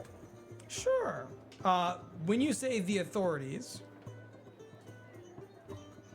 who is the guards. All the guards are on the steps where they're. Okay. She assumes people are being arrested there. She's like, all right, sure. Good time, and also good foresight, because Thaco, as you're saying, we're not going to perform a citizen's arrest or anything like that. The two women with those big tridents, the long blue hair, they walk up and they sort of like begin to part the crowd, and they say, actually, we can take him now in for questioning and get to the bottom of this. And they go to hand you. They hand you the card of Masha, who technically is interim in power, and like on behalf, like they are part of the civil authorities at the present moment. Look, he's not going to know anything. If you really want some answers, you can come talk to us over at Garot's Carots. Of course. But this guy. He's not going to know anything. He's just part of the crowd. He heard the song like many other people have. So I think, maybe sure, question him, but like, don't put the guy in cuffs. Look at him. He's in pain. That is very wise. Please, remove those cuffs. The guard member, or the laborer turned guard for Giles, walks up, unlinks the handcuffs, puts the cuffs back up into his pocket. You can see they're kind of rudimentary, like the iron is a little bit worn, it's got some damage on it, it's not in perfect shape. Essentially this is something that's been left behind that they just got their hands on. The bear, as it gets up off of the ground, says, "Oh, thank you so much. I'm so scared.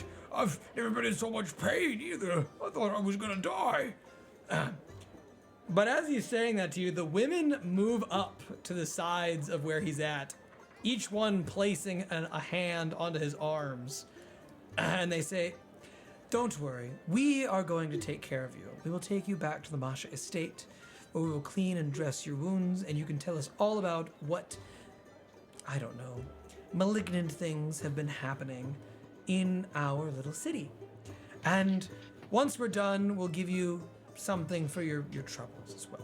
As long as, of course, that there's nothing further wrong with you internally." What's your name, friend? I need to know it in case we don't hear back from you. I don't know where they're taking you. The bear turns around, and when he looks at you, he says, "You're Romani, right? Mm-hmm, Romani." Thaco. Yeah, Romani's my boss. I'm just here to work for him. But what's your name?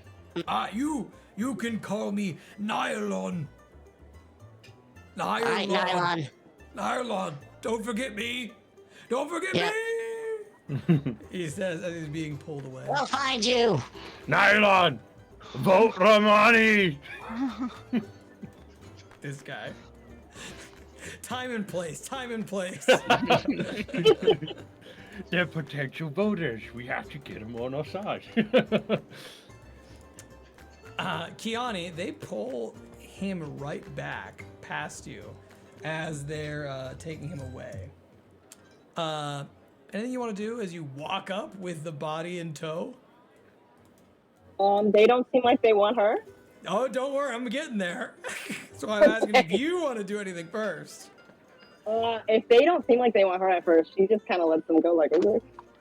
They do not. They get to the bottom of the steps. The one girl holds this bear. The other one turns around, has a brief word, seemingly a brief word with Giles over there, and gives you some time to kind of talk as a team for what it is you'd like to do. You do see that there is a goblin behind you, Thako, who does get somewhat close, and you hear them cast the knock spell as you feel a little bit of a kaboof behind you. They try to get your attention without touching you. I just kind of turn and face them. Yeah? What's up? I am wondering how it is that you have brought yourself to such strange occurrences. You at center of big, strange plot. Who knows? You know, this is just kind of a regular day in the life of an Autognome. I'm gonna kind of turn away and move over towards the body of the snake, which seems to be somewhat, damaged. It is. It's got a little molten fire. Yeah, I mean, this person's probably failed their con saves, but I'm gonna just try to assess their condition, to see. Sure. Rolling medicine, I mean, a 6, flat 6. I'm gonna just, kind of like cast mending on the snake person. Sure. The difference between machines and people are easy to fix. I'm just all out of fixing. Sorry, buddy. And You attempt to heal with mending, and you watch as one of those slash wounds knits itself up, disappearing back to the normal skin the way that it was. 2 The rest coins of the for body is ferryman. horribly mangled, destroyed, ripped apart. Fire burns into it. There's blood leaking out of its mouth, but that one slash wound you mend. I'll it give him seems 2 bad. coins. 2 coins for the ferryman. Look up to the others. We should probably get out of here. Wait a second. Hold on. What I meant to say earlier. Don't you think that this is a whole lot of magic that's coming your way? Yeah, look, this is a lot, okay? I mean, what are you, just like a obvious observer guy? Have you been sneaking around in bushes and just watching all these events transpose?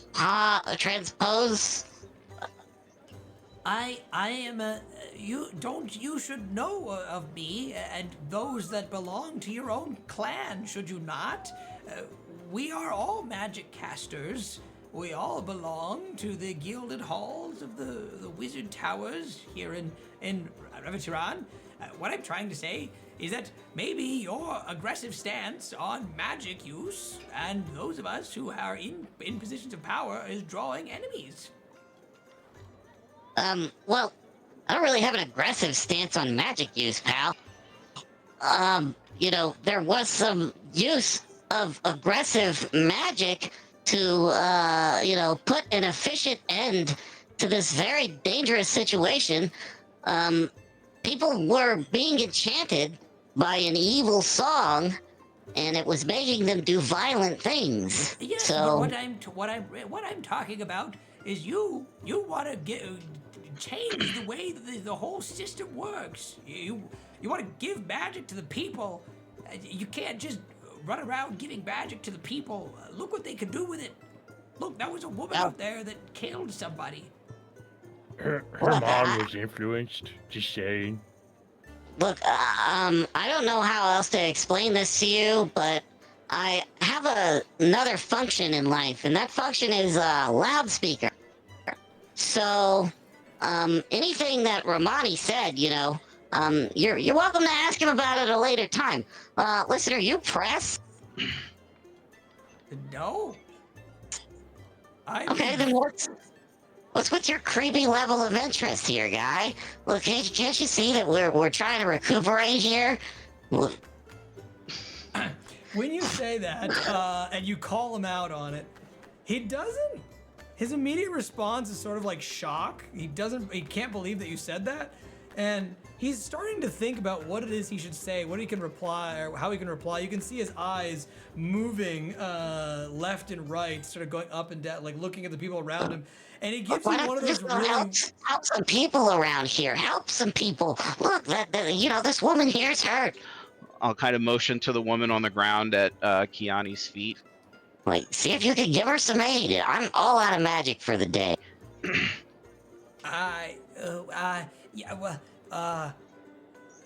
Yes. I suppose you're right.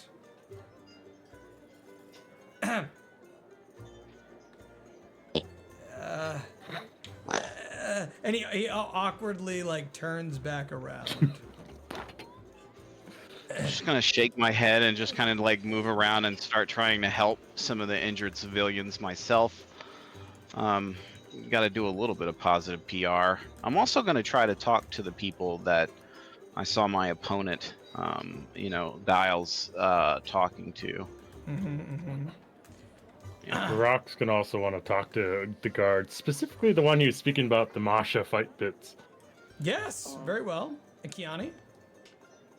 Before Gurak goes, Kyani actually turns to speak with him real quick. And she's going to ask, big friend, you are okay, yes? Oh, yes. Well, that hurt. The one girl threw things at me, it hurt. The other thing bit me. Well, it's dead. It's fair, it's fair. And the best part is there's no more music in my head. It's gone. My singing career is over. Very good. What about you? You're not about to sing, will you? I hate singing. In cold, this is bad pastime. Well, it's even worse here because it kills people. Apparently. So I guess maybe we were onto something. There's no singing. I think if we separate, we have to be careful. Maybe we need a catchphrase, a line to warn the others if we're sick or the music gets in our head. Did we not do this before? You should call the line, he who comes with the dawn. That way they know the song is afoot. Fuck!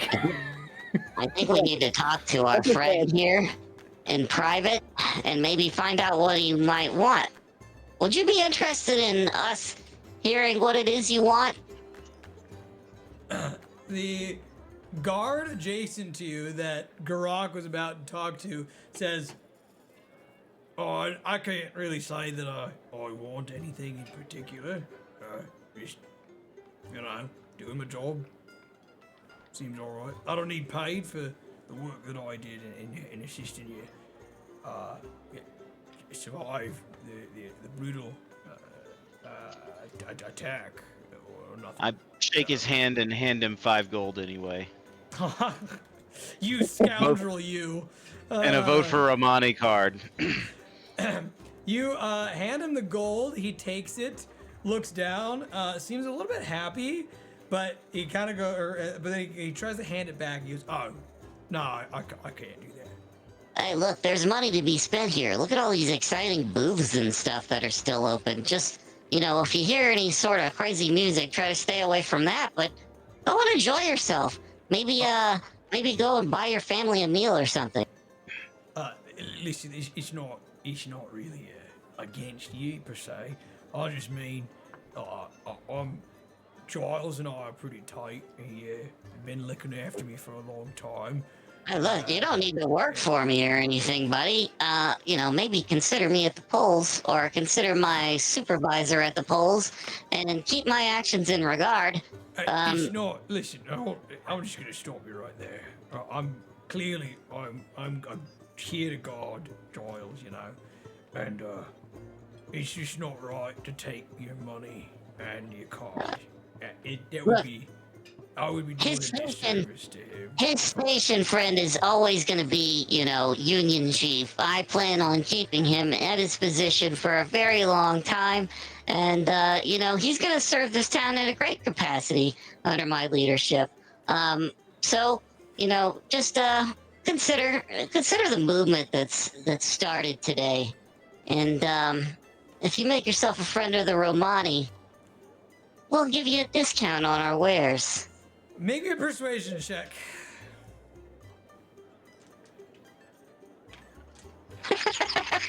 7, 12. 12's not terrible. Right, feels right. It's not the worst it could be. No. He does look down at the gold and the card. He does take the gold, but he takes the card and he just puts it on the side of the marble courthouse pillar. Just kind of shrug and look to the others and go. You know, roll the bead slowly from one end of the visor to the next. The guard is going to come up to you guys mid-conversation, and she's going to point down to the snake and say, I don't need to take that one, but I will be taking this one. Okay. She reaches down, places a hand onto the lady's arm, and then begins dragging her down the steps. Oh, okay. Maybe better way, no? As she gets to the bottom, she takes the body and just uses the momentum of it falling off the last step to swing by the arm and place it on top of her shoulder. There's a little split as the blood from the open wounds sprays down over top of her body. And they begin moving off towards, like as soon as they get to the bottom, you see one of these chariots arrives, and they begin putting the people into the chariots, and then moving off down the street. Those people are dead. There is no doubt in my mind. We will never see them again. We need to find out where they're being taken. I agree. We should probably keep that in mind. You never know who, if they are doing devious things, you never know. They might take one of us. We should know where they're going. All right, fine. I'll start dancing off towards one of the carriages. Oh, Yeah, but I'm gonna try and follow as well. Attempt to discreetly board it before it departs. All right. So while they're loading up the carriage and it's still there, team. Question, DM. Yes. Did we level up after that combat? Your level up is like super close. I'm just asking. It's super close. But I am Just unfortunately asking for the spellcaster in purposes, you know. Yeah. You have not quite met the milestone. You are really close. Fair enough. You will probably hit the milestone, unfortunately, right after the carriage. But I could be persuaded if you wanna roll me for it. 20 to 20, flat rolls, Okay. no modifiers. If you get higher, you get the level up now. Why do I always get a 2 when I say this? oh my I god. always get a 2. 11.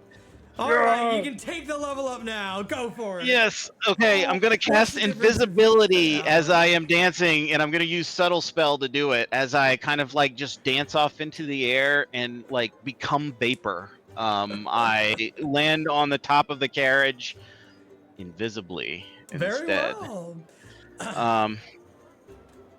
As I do, I will toss down a card to Gurak and be like, "I'm boarding the carriage." And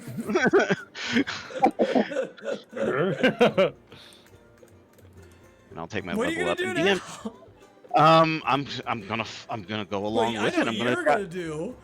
I want to try to free the bear. And can I take a quick 10, guys? Yeah, let's do that. Let's Okay. take a 10, 15 minute break, whatever it is you need. Let's come back at 25. I'm sorry if I'm going with them, throwing off everything. By the way, guys. That's great. I was just gonna say, while we're in this break period, like guys, team, you owe it to yourselves to do like maybe a little huddle and figure out what the hell you're doing. Okay, I'm trying to bust and, out like- nylon. Okay, that's my goal, right? Yeah. I'm just trying to get him out. To 'Cause tail. he 'Cause I seems want to to be see like, where they're going. Yeah. you want to see where they're going, so you think we should tail them instead? Okay, I mean, I could do that if you guys would ride along. I mean, I suppose I could like signal you or something. I don't know. I mean, how would I? You're invisible. I guess. Yeah, I'm invisible. Yeah, so I'm just like, my immediate goal is just to bust Nylon out. Like, I wouldn't know about any sort of plan to tail them, but like, I'm just trying to get out the one guy who seems to be kind of haplessly caught into this and potentially going to like a death camp of some sort. You know, I don't know what's in store for this poor fella, but I just want to get him out of this situation. I don't know. Are you guys Team, okay with me doing that?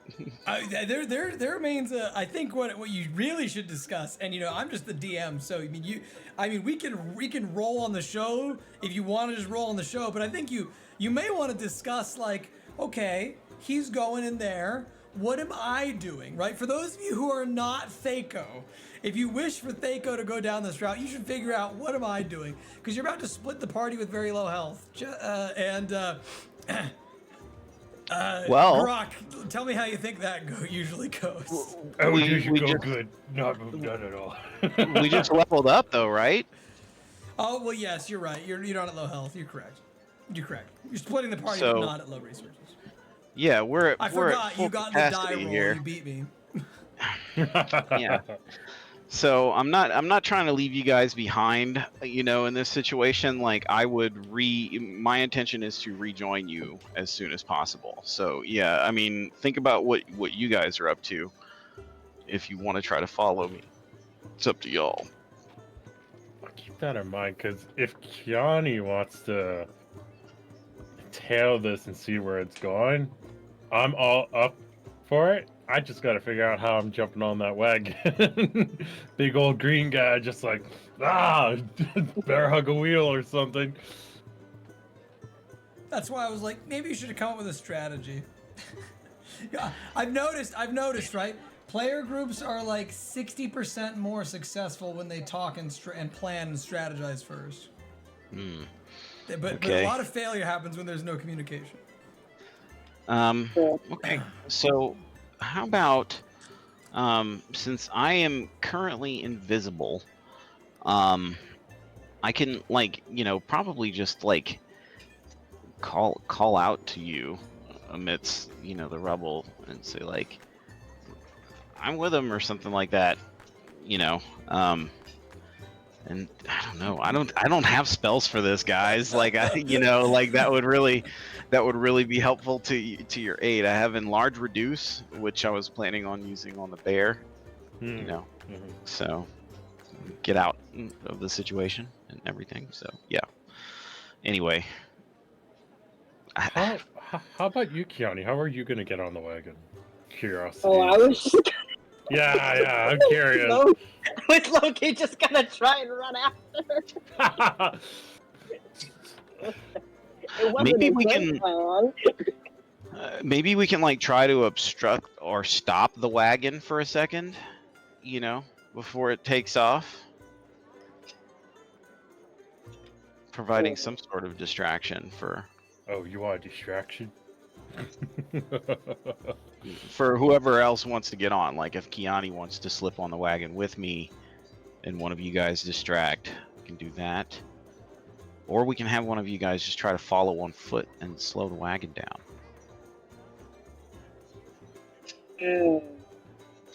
Maybe a distraction to try and sabotage it so that it runs slower than normal. I could try to sabotage the wagon. Like the wheel or something. Or so at least they would have to stop so we have time to, like, you know, catch up if we fall behind. Gurak could speak to the drivers. Maybe convince them to let me on so I can, as a representative or someone associated with Romani, to be like, well, I need to know where they go.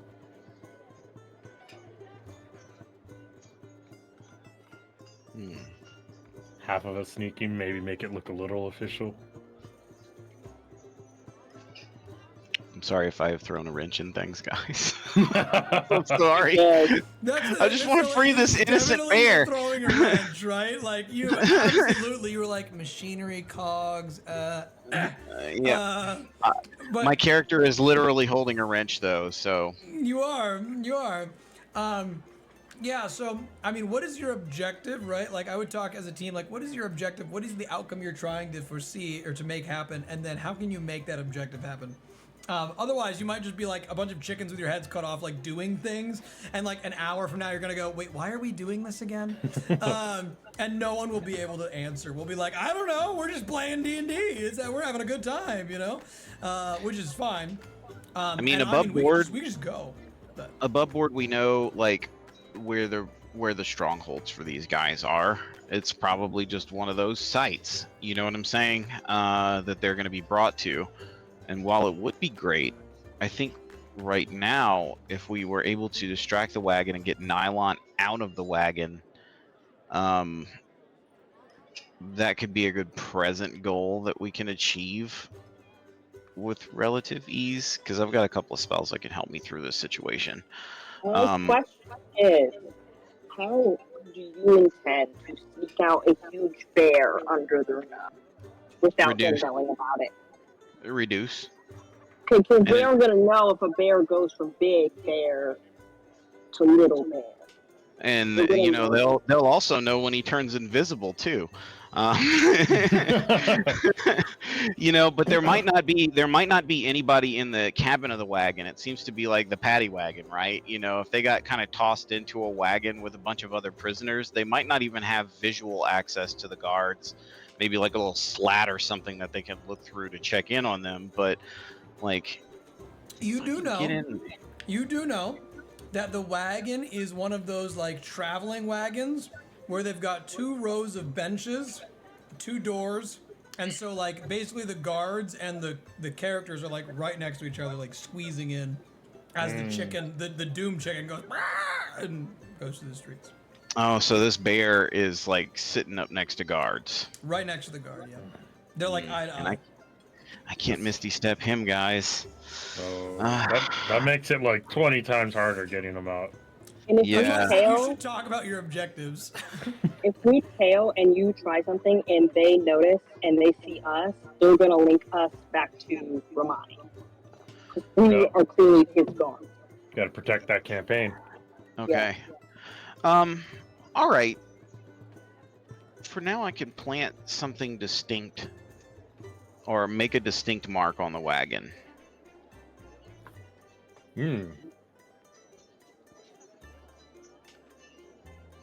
That way, if we see the wagon parked outside somewhere later on, we will know to be on our guard for something else here. And then I'll just drop off the wagon. With that in mind, then I won't attempt anything with the wagon. Yeah, we have other things to consider right now. So this is not a caper I am wholly invested in. This is one of those scrappy do ideas I'm thinking. So yeah, I'll do that. Plus, I really want to talk to the guards, and I think Kyani still wants to do the little side mission with the bear. Yeah, you know what? I gotta go real quick because I got something to take care of, like real quick, including climbing a tree and looking. Okie dokie. So I'll just mark the carriage and hop off in that case. Are you certain this is the plan you'd like to go with, team?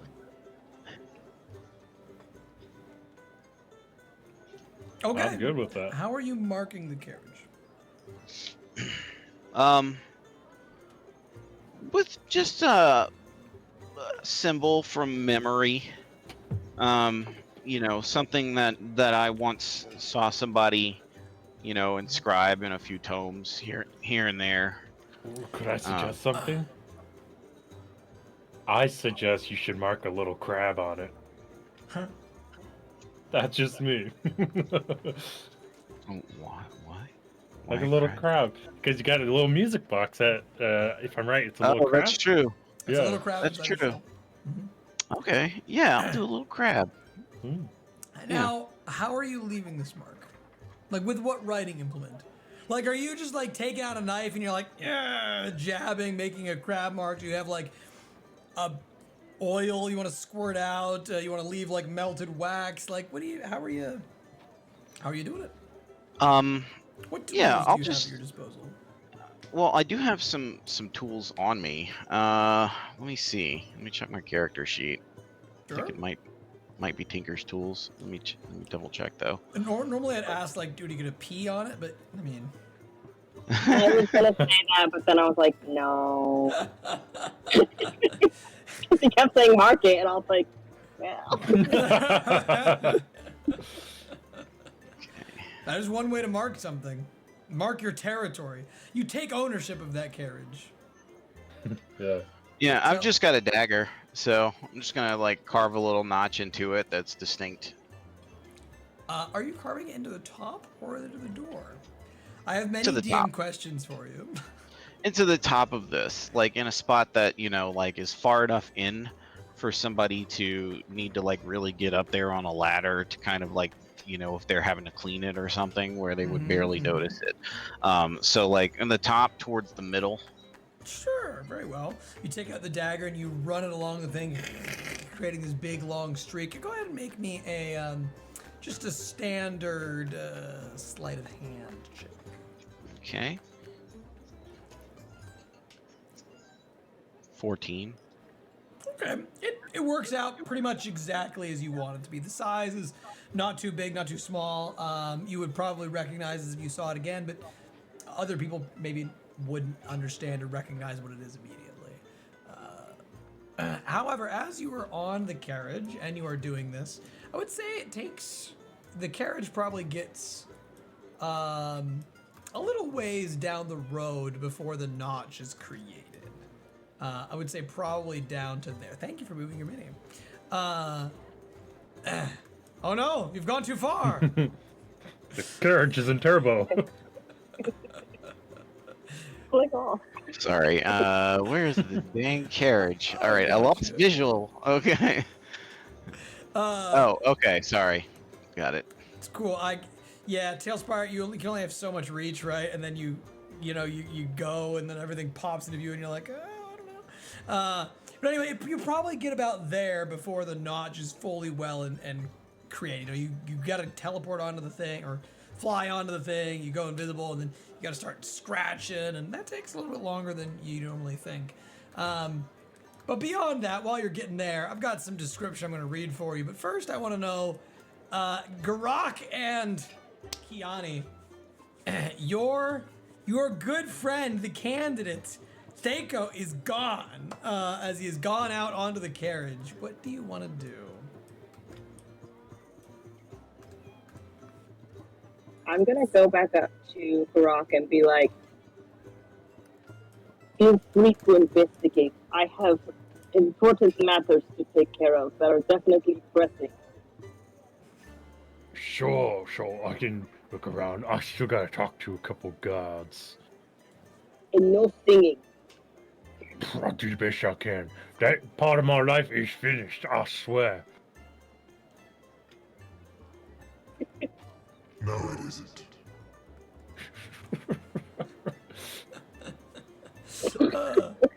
All right, Kyani, where are you going?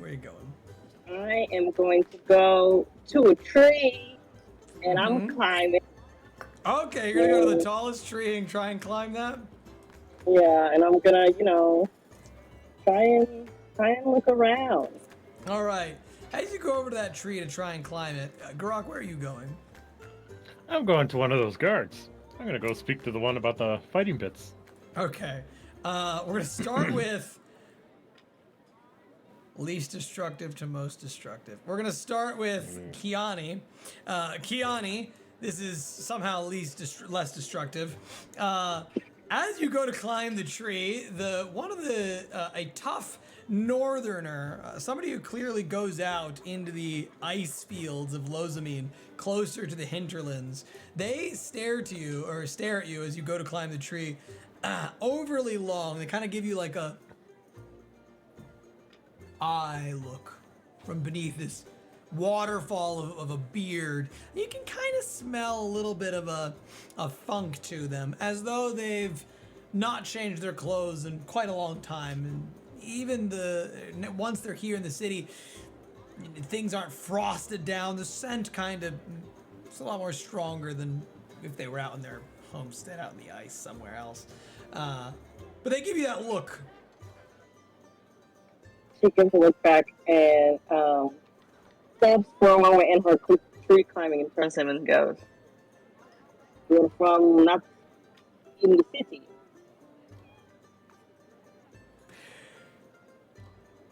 Pardon me, but I be thinking, standing here, all by my lonesome, I see before me a girl who's going to climb a tree.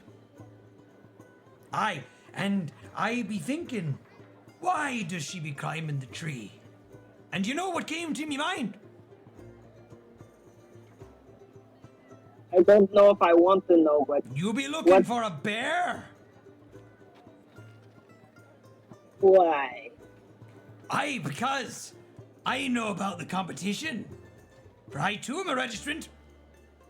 And he holds up a little, like, cereal ticket.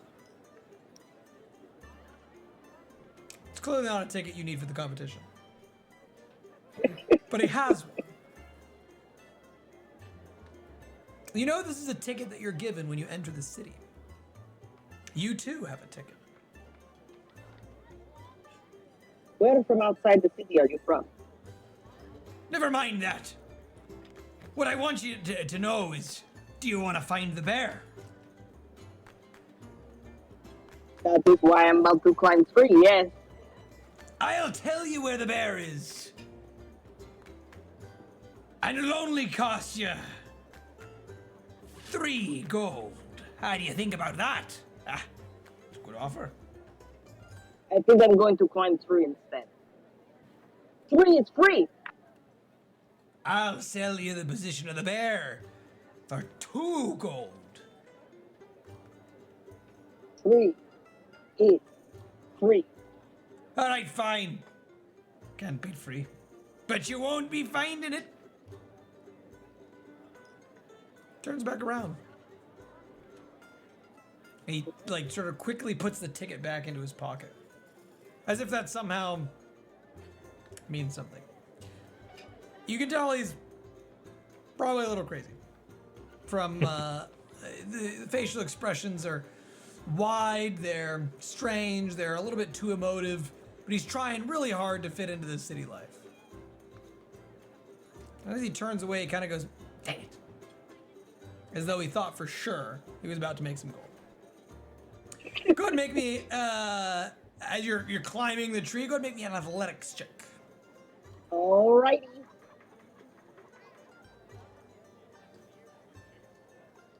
That is a 12.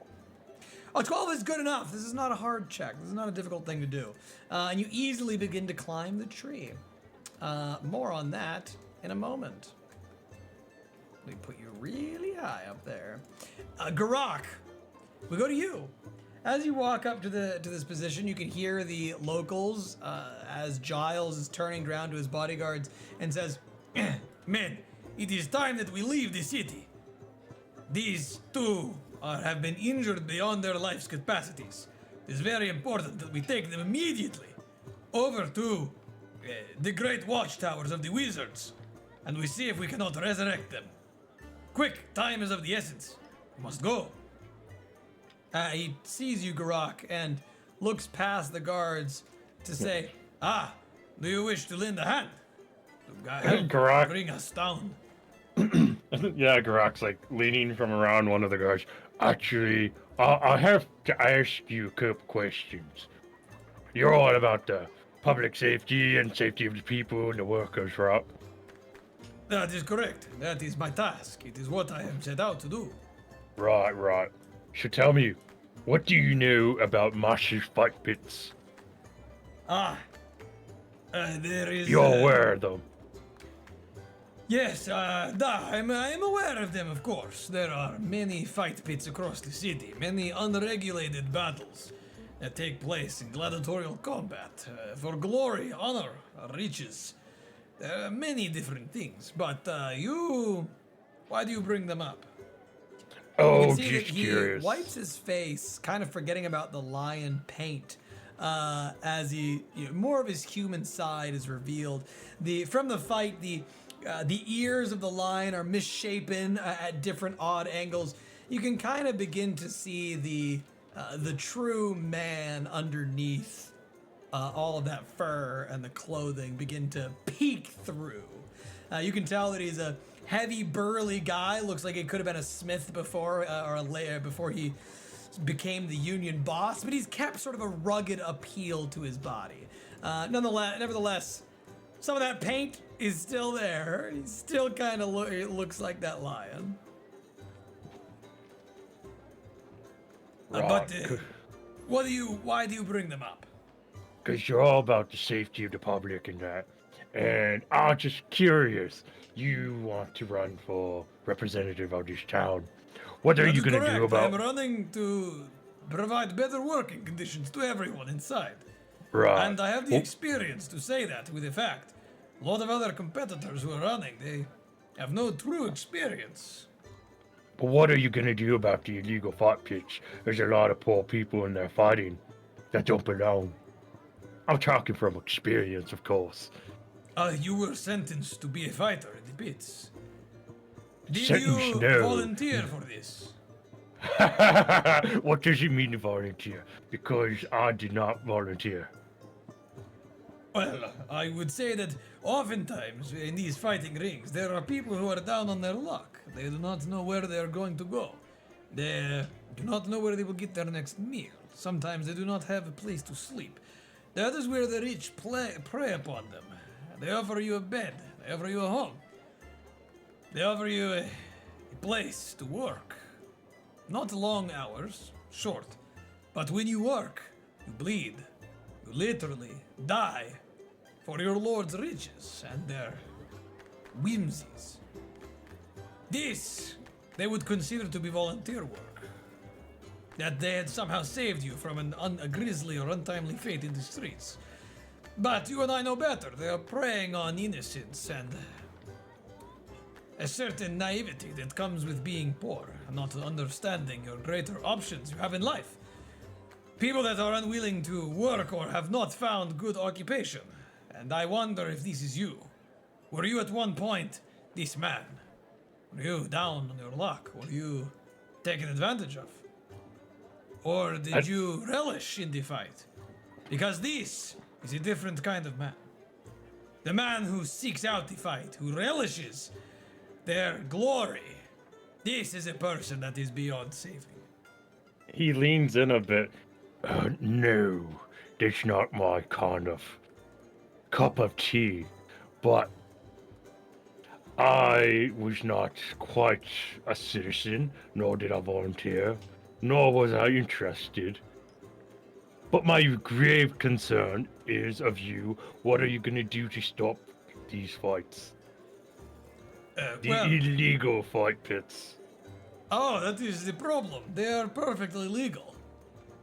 You are well within your rights if you have found the correct people who are willing to sacrifice themselves into your pits. They sign away their rights, yes? You have signed the paper yourself when you were with them, did you not? There was a contract of some kind. No, I did not. Then that is a grievous misfortune, my friend. You did not volunteer and you did not wish to be there. You said that you were not a citizen of the city. What? Were you just simply dragged off the streets, taken to someone's home and forced to fight? How did you escape? Please, you must tell me of your gallant tale. Perhaps if there is a way for you to find your way out, maybe then there is a way for others to find their way out. Well, if you asked me how I were to get out, it'd be the same way I got in. It'd probably screaming and swinging something hard. But I think I've gathered the information I need. So I'll leave you to help these poor people on the ground. Well, hold on. This is an important issue. There is much to discuss about it. The problem, of course, you are very concerned that this is going to happen to you again, yes, or to someone like you. Maybe, but that's why I call it Did you have any Romani. ideas? I myself have not been to the pits. I have served as a laborer here in Mashatown. Not Almost the really. entirety of my life.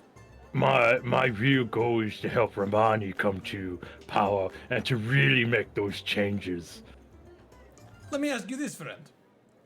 What vision has Romani sold you on? What answer did he give you? What did he say he was going to do to stop the fight pits? Well, it's an ongoing thing. You can't just simply stop it, otherwise more rings pop up. But I promise you, it's probably above me. I'm just more supporting those who can stop it. And people like Romani, I give him my support, and when he asks, I will put in my full Right, willingness so to help.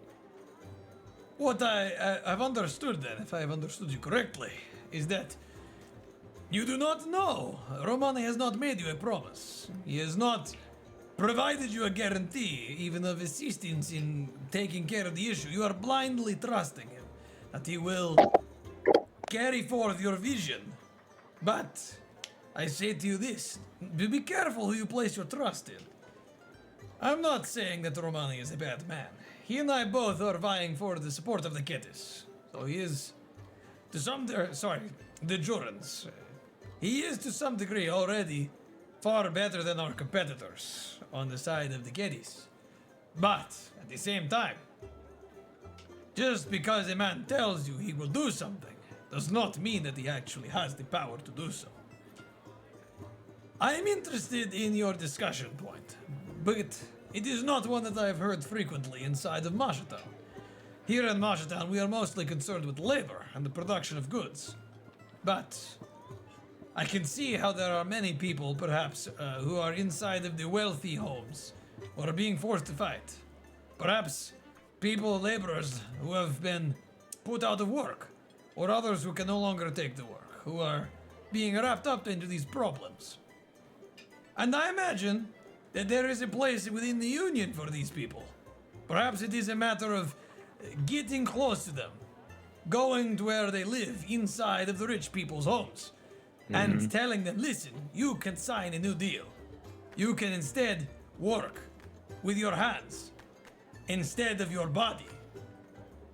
Do you think that perhaps there would be a way out? That people you could, if I sent you in as a representative, that you would be willing to try and pull these people out of their positions? Because that is something I can be willing to do. I can provide for them a better life, a better job in the Union. Well, my loyalty always would be for Romani, but if you were to give me a card, I'll keep that in mind.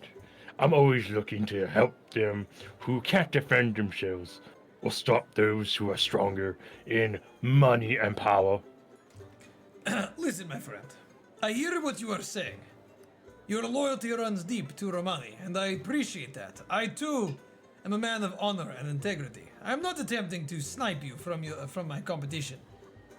However, I just wish for you to know, you may be backing the wrong horse. You may be working with someone blindly because you trust them and they are your friend, and you wish to do right by them.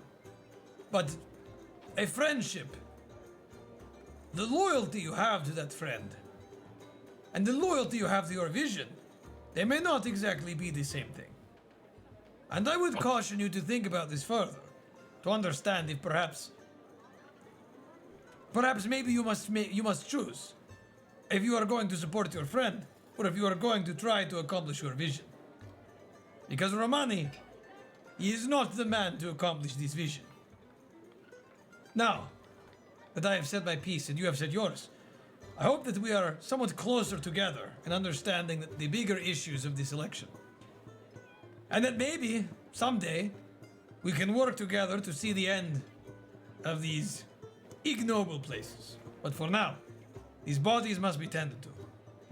And I wish you a very, well, perhaps not a less interesting campaign ahead, I should think. He gestures to the dead.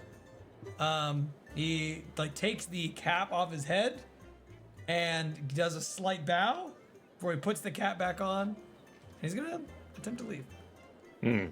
Gurak will put the axe to the side and he'll give a little bow as well.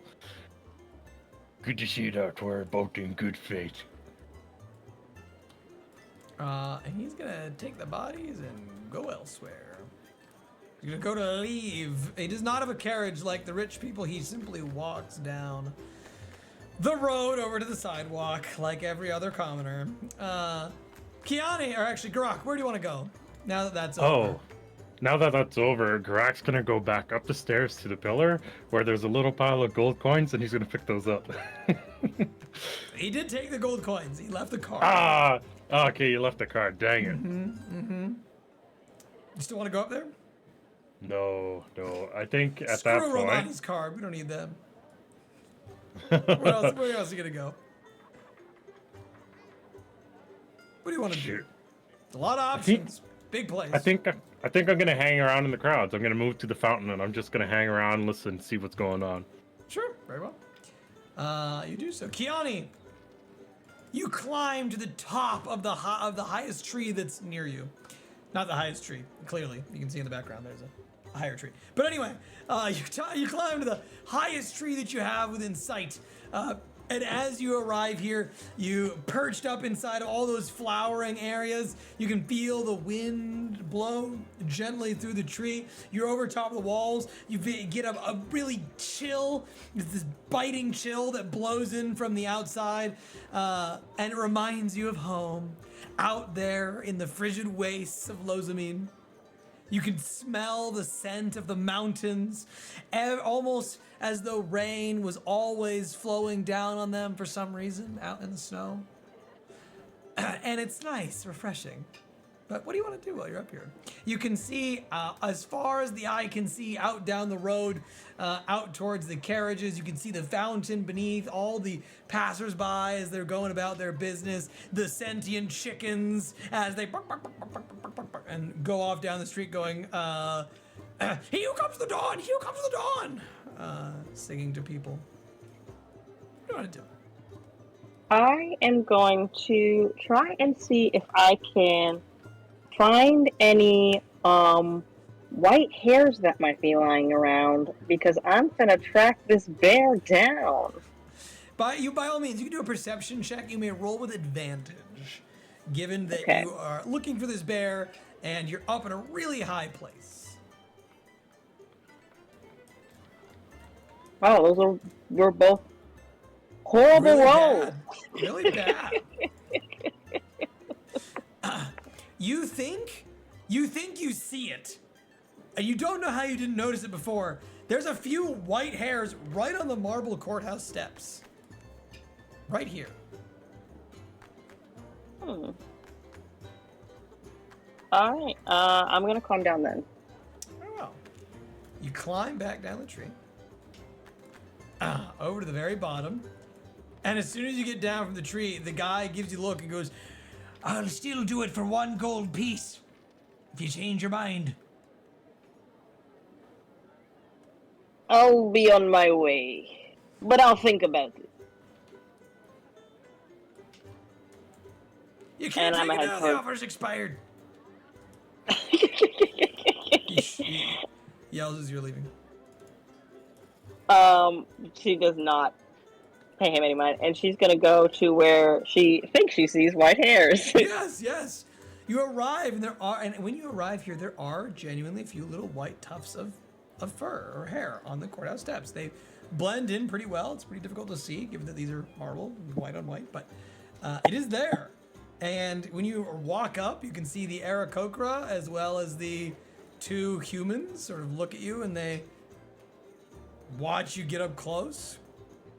One of them, or a couple of them, gives you smiles. Wave. She awkwardly smiles back. Like normal people, they go back to their conversation. And I'm gonna inspect the hairs I see there Sure, and see if they actually look like animal hairs. Very or- well. Go give me again human. nature, survival, investigation. Okay. I'll do nature. Maybe I'm not meant to find this video. So you pick up the fur, and it feels definitely like animal hair or animal fuzz of some kind. Yeah, it definitely came from an animal somewhere. Definitely. Where that came from, though, it's really hard to tell. But you've got it. You've got it. All right, can I at least tell which way the wind is blowing from where I'm at? Yes, the wind is blowing today from the north. Out of the north towards the south. You look on the compass on your map. So it's going, if imagine this is an arrow, it's going that direction. That direction. Yep. Okay, I'm gonna go into to look for a bear. You do so. You continue going up the courthouse steps. Where did? Oh, you're done here. Gurak, you're watching from afar as Kyani does this. Kyani, you're going up to the courthouse steps, and you can see this. Just a whole bunch of people still here. Some Kedis, the Ravagers, a few Halflings. They're all talking to one another about the speeches, about the strange affairs that have just gone on, the combat that was there. Some of them are exchanging gold because they took bets on who would win. Even in that quick of a time, they'd already sprung up a conversion. You don't see any, or you do think you see a little bit more white tufts of hair on the carpet, the red carpet going in to the courthouse. Okay. She is going to just try and hear if there's any chatter about people being fond of Romani or wanting to maybe vote for Romani or anything from him in their conversation as she walks by. It does not seem as though people are talking about voting for Romani in their conversations. They're much more concerned about the strange plague that they've just heard about. They're far more interested in talking about this possession and the song. And they're all very interested in, like, what's this song about? Why is it possessing people? How do we know if we're possessed by the song? What does that look like? If it's just a song, like, can any song be conversionary? How do we go to sleep at night? How do we continue this festival? It's all about song. Is the festival itself evil? Maybe we should leave now, because we could be at risk just standing here. And some of the other people are like, nah, the extra planar rewards are totally worth it. We should keep getting free stuff. But you do kind of muscle through the group, smelling this immediate sharp scent of the sulfur that burns off the flesh of the Ravager, as though you were there in the brimstone fields where they come from. You can feel the heat of the lava warming inside of their soul adjacent to you as you go past, but they all sort of give you a little bit of a berth. As you make your way over towards the courthouse in the big marble area, you can see that there's still quite a few people who are inside. In fact, there is a Hellion, this draconic-looking warrior or creature, as well as this huge plate-mail dwarf exchanging blows, slashing a big axe down onto the other one, blocking with horns. A mailed flaming claw spews up into the metal as you can clearly see them brawling with one another. People to the left and to the right going, yeah, kill him, get him, and everyone cheering on as this fight club, legal, authorized, in the courthouse, happening right here, right now. You do see the one lady who had sung the tune, went to sing the tune on her flute, is right front and center. And she's going haywire for this. Just bouncing off of the floors and the walls, super excited about the possibility of the bloodshed. What's going on here?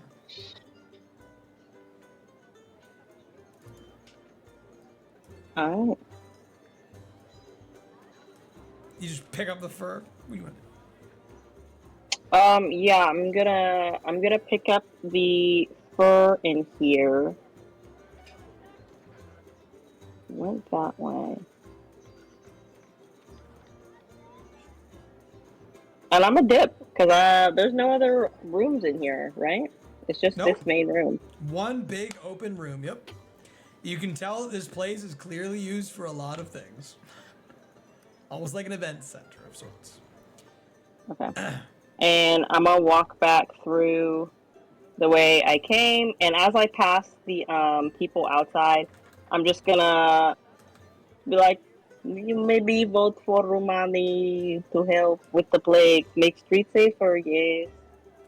The Ravager turns around, spits a nostril gust of flame out from his face, and then says, And why would I vote for the one who brought this plague?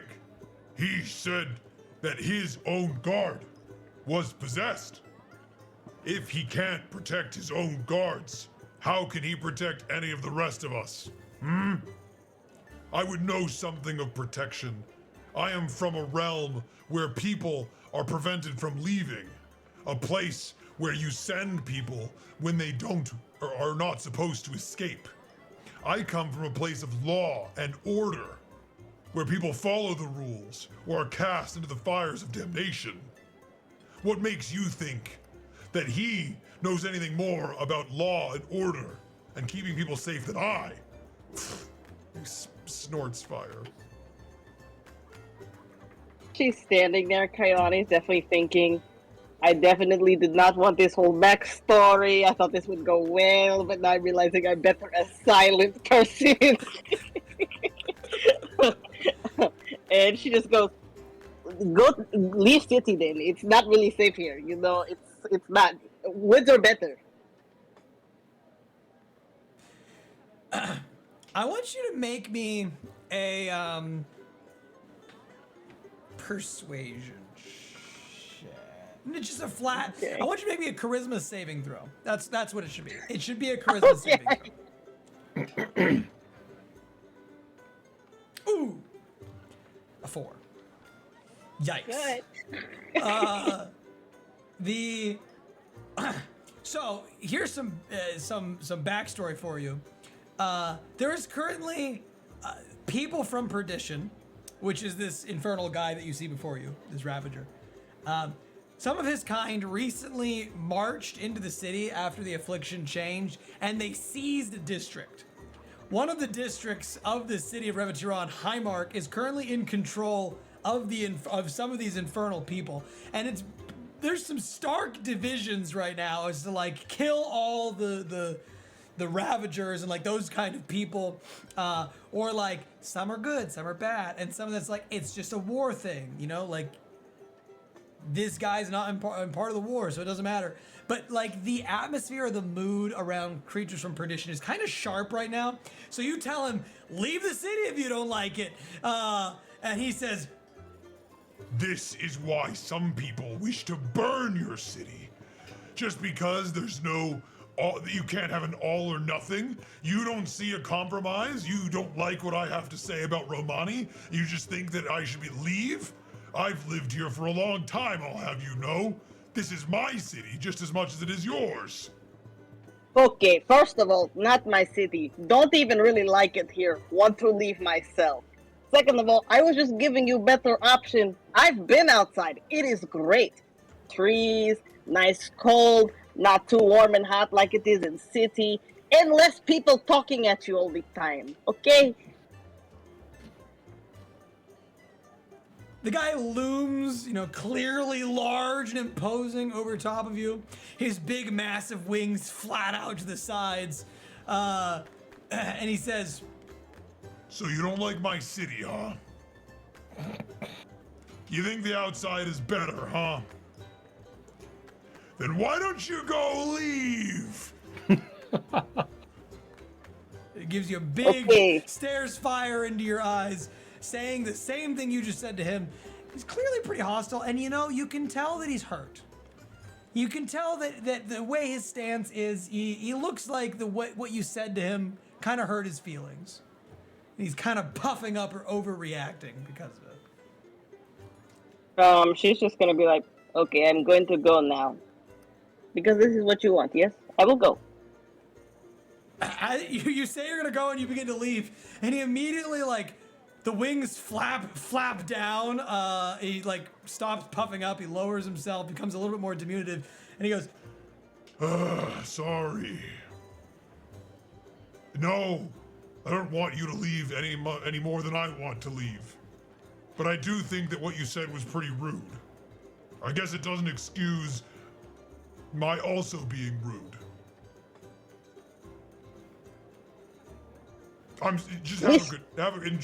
Enjoy the rest of your day. Listen, I did not mean any offense by what I said. I was just simply trying to give you a better option because I truly believe outside is a nicer place. It is where I grew up. It is my home. I was inviting you back to where my home is. To me, this is respectable. You would not wish to go to my home. It is a barren place, and it is very, very hot. If you believe this city is hot, there are several magnitudes of hot worse than this. I fear that out where you are from, I would surely suffer and die. But perhaps to make amends and to honor you and your gift, perhaps then I will accept, and I will bring the acceptable, appropriate food and water, and we may break our fasts over it. May I get your name? My name is Kyani. Okay, and Kyani, where is it that you would have me break my fast with you? Ooh, look at it where I'm from. loading, please wait. Let me look at my map real quick. One moment.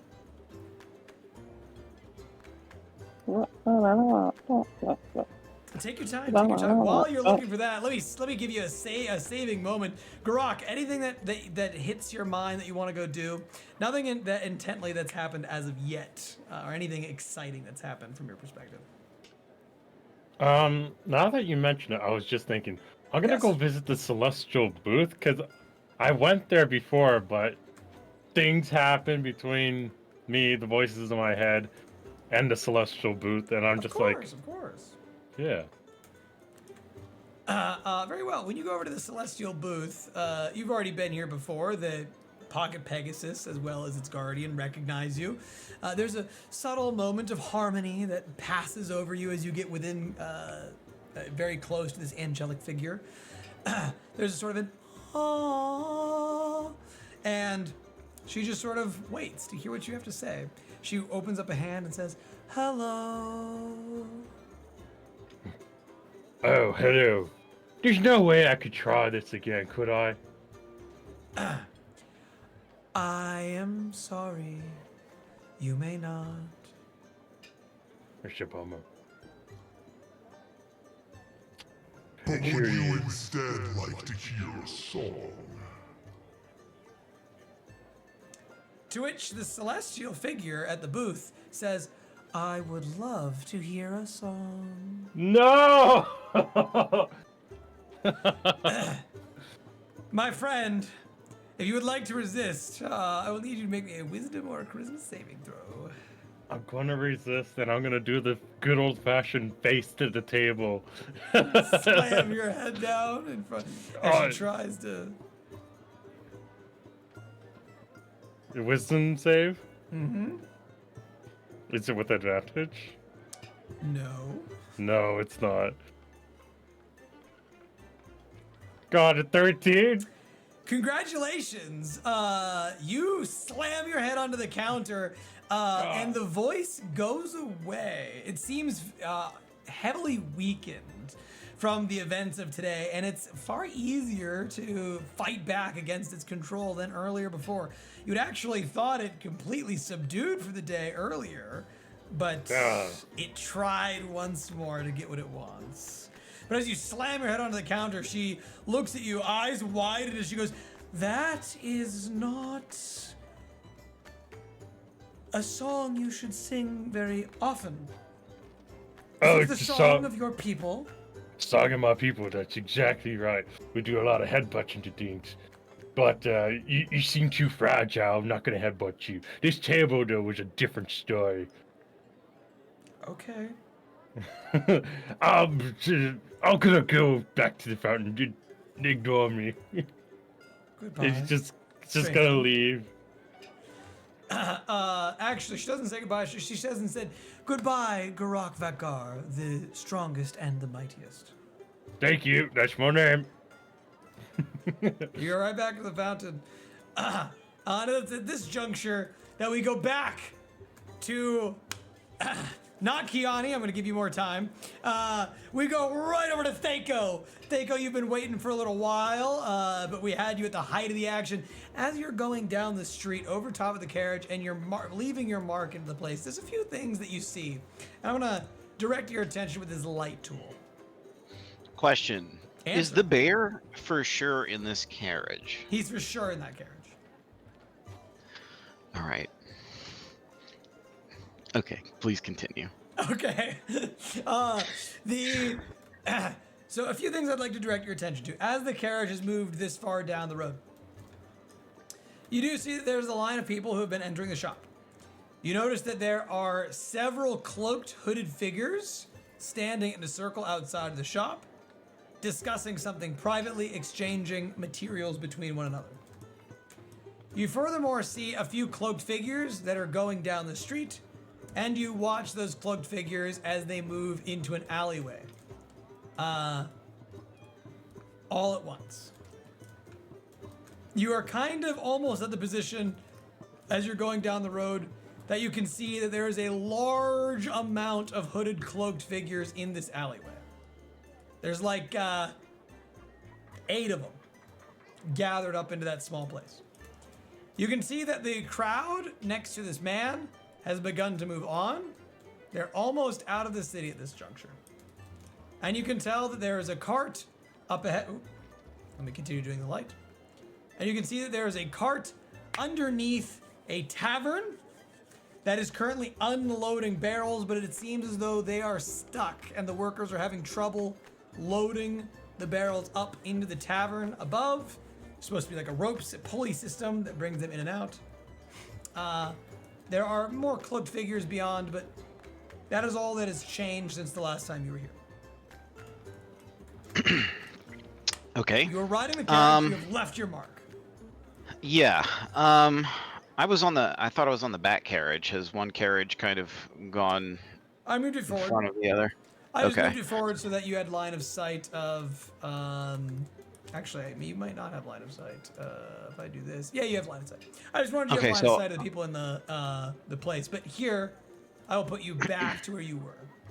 In the back carriage. Okay. Mm-hmm. It's important for what I'm about to do. It is. So, Thaco is sort of like on the back of this thing, hearing the bear, kind of on the inside of this, knowing what fate might befall him. He kind of has a moment in time in which he thinks about how nobody really helps out people like this. And that moment gives him pause, and then he casts Dragon's Breath, which, causes his facial plates to kind of disassemble themselves as he becomes visible kind of on the back corner of this, and shape themselves into the head of a black dragon, and his eyes kind of glowing green. He leans over just over the back wheel of the carriage and vomits acid on both of them. All right, very well. You cast Dragon's Breath, immediately feeling the power burn inside of your body as you spit that acid down. Roll damage.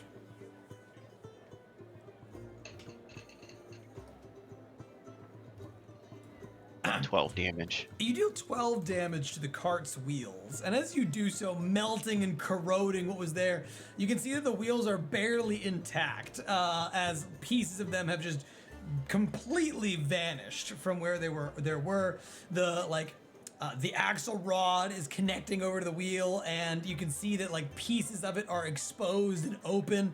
You can see like a little piece in the middle of that that's whirring around as the cartwheel is moving, and the wheel itself is sort of wobbling to and fro. It's become unstable, but it is still kind of sort of together. Okay, well, Dragon's Breath actually lasts up to a minute, so I'm just going to sure vomit does. acid on that whole thing again. By all means, cast again. Let's see. Rolling the damage. That is enough. Enough damage has been dealt. And as you spray forth with that Dragon's Breath the second time, you do watch as the wheel, as it burns and corrodes, the stinging acid seems to burn through it, and it finally goes, and the cart immediately stops, and the chicken goes, giving this loud screech, and the guards begin to get out. Okay, I am going to cast invisibility again on myself. Yep, you're gonna have to. And wait for them to go out, get out of the carriage, and investigate the situation. We've got, oops, boop, boop. We've got, here we are, guard number 1, guard number 2. They step out of the side of the carriage, both of them going out one door and out the other. They both go to the back, one goes to the back wheel, the other one goes over to the chicken. Okay, as soon as their backs are turned, I'm gonna jump down on this side and dance into the carriage and kind of look at the bear and say, all right, run, and cast invisibility on him. Dropping the concentration on the spell myself. Yes. Okay. The bear? After I do that, I'm going to disguise myself as the bear. Ooh. You want to use the hat of disguise and then Switch places. Interesting. You do have the same limbs, the same limb count. So this is theoretically doable. He's a sentient bear. It works.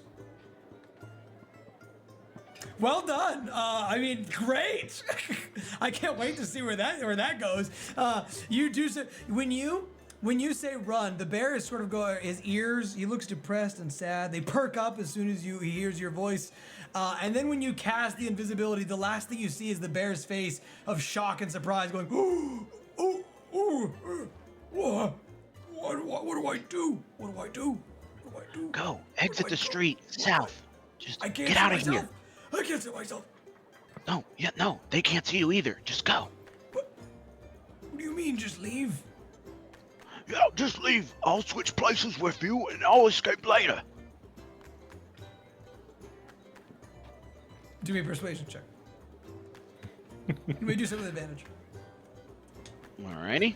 Come on, bear. The bear, you see, the problem with the bear, right, is that the bear is he's a nice guy. He's a good guy. He knows that if he's being cuffed up, he's a rule follower, you know? He knows that if he's being cuffed up, it's probably for a reason, but also, he ain't staying. Fuck that. He doesn't want to trip into the law. He ain't dumb. You get 22. He's going to follow your words, and you feel the cart immediately go like, as it shifts massive weight as the bear runs out, and your little Autognome body takes its place. You sit down inside of the carriage. Across from you, you can see the woman whose body is like gushing. Blood is crusted all over herself. She's barely alive, and she's unconscious. Sitting across from you in the other seat. But beyond that, inside the cart, there's like the wood is nicely polished. It feels smooth to the touch. The fabric that you're resting on has a touch of velvet to it. And you can feel that somebody's put a little bit of stuffing inside to make it feel a little bit nicer. There's some drapes that you could slide over top of the windows or the doors to make it feel like a more enclosed environment. And you realize that the floor could also be raised to become a small little bed if you wanted to sleep or relax inside this carriage. it's a little bit more fight quality than the rest. And as you're looking around beyond just seeing that one woman there, the coppery scent of blood, and that familiar scent of like well-cleaned fabrics and carpets, it's got that certain aroma to it. I can't quite explain what that's like, a bit of an earthy tone. You also know that there's a sliding hatch adjacent to where your head is at that leads to where the chicken is.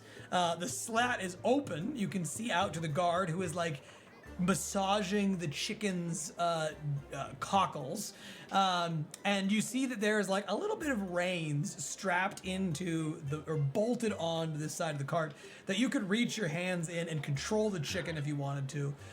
You can see out that side, and you know that there is a storage compartment behind the woman that is currently unconscious on the cart. Okay, so she is unconscious. I'm gonna cast Cure Wounds on her to bring her back. Sure, roll for healing. All of this is theater of the mind, basically, while you're inside of a freaking cart. I have nothing to show As she comes to, I'm gonna like grab her by her lapel and say, "Come with me if you want to live." and I will exit the cart and like kind of trying to drag her along with me, mount the chicken. She looks immediately stunned that the bear is talking to her in a robot voice, and trying to drag her. And she goes, "Oh, no, don't eat me!" And she's going to try to resist. I need you, if you would like to continue pulling her, I need you to give me an athletics check against her contested dexterity or her dexterity saving throw. As I notice she's trying to resist, I'll switch, back to Thaco and be like, "Look, lady, we gotta get out of here. Come on." Can I try to persuade her? Yes. Okay. But at disadvantage. Yeah. Okay, fair enough. Just You're don't want to strange force anybody to do anything. thing. Yeah, no, I totally get the weirdness of the situation. In a cart. No time to explain. Yeah. And you were fighting. Really okay. bad. So, rolling with disadvantage. Damn, burning a 22. Hey, burning a nat 20. Even worse.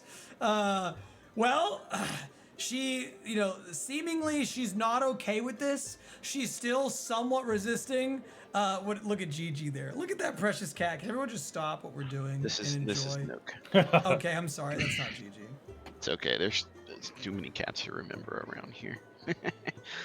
Anyway, so she still kind of resists you, but even though there's that force of resistance, you can tell that she's kind of okay with maybe the possibility of escaping, and so she's kind of going along with it, but kind of not fully there. Where are you going out to the chicken? You like going around the door and dive onto the chicken? Yeah, I'm gonna mount the chicken and cut it free from its tassels with my dagger.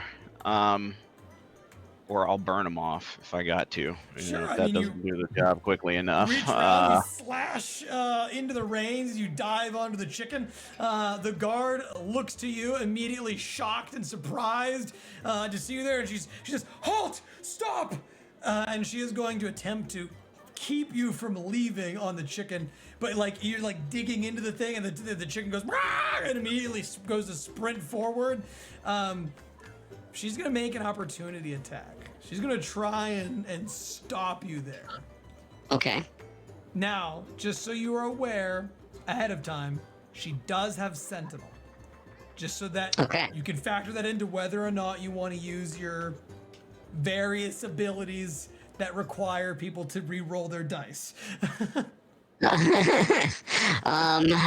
Yeah, I mean, I can still, like if she hits, yes. Okay, I get what you're saying. Yeah. Yeah. You pick it up and throw it down. I peep what you're saying. Yeah. Okay, first I have to bring up her character sheet though, because I'll be honest, I didn't plan for her to have to fight you, to hit you.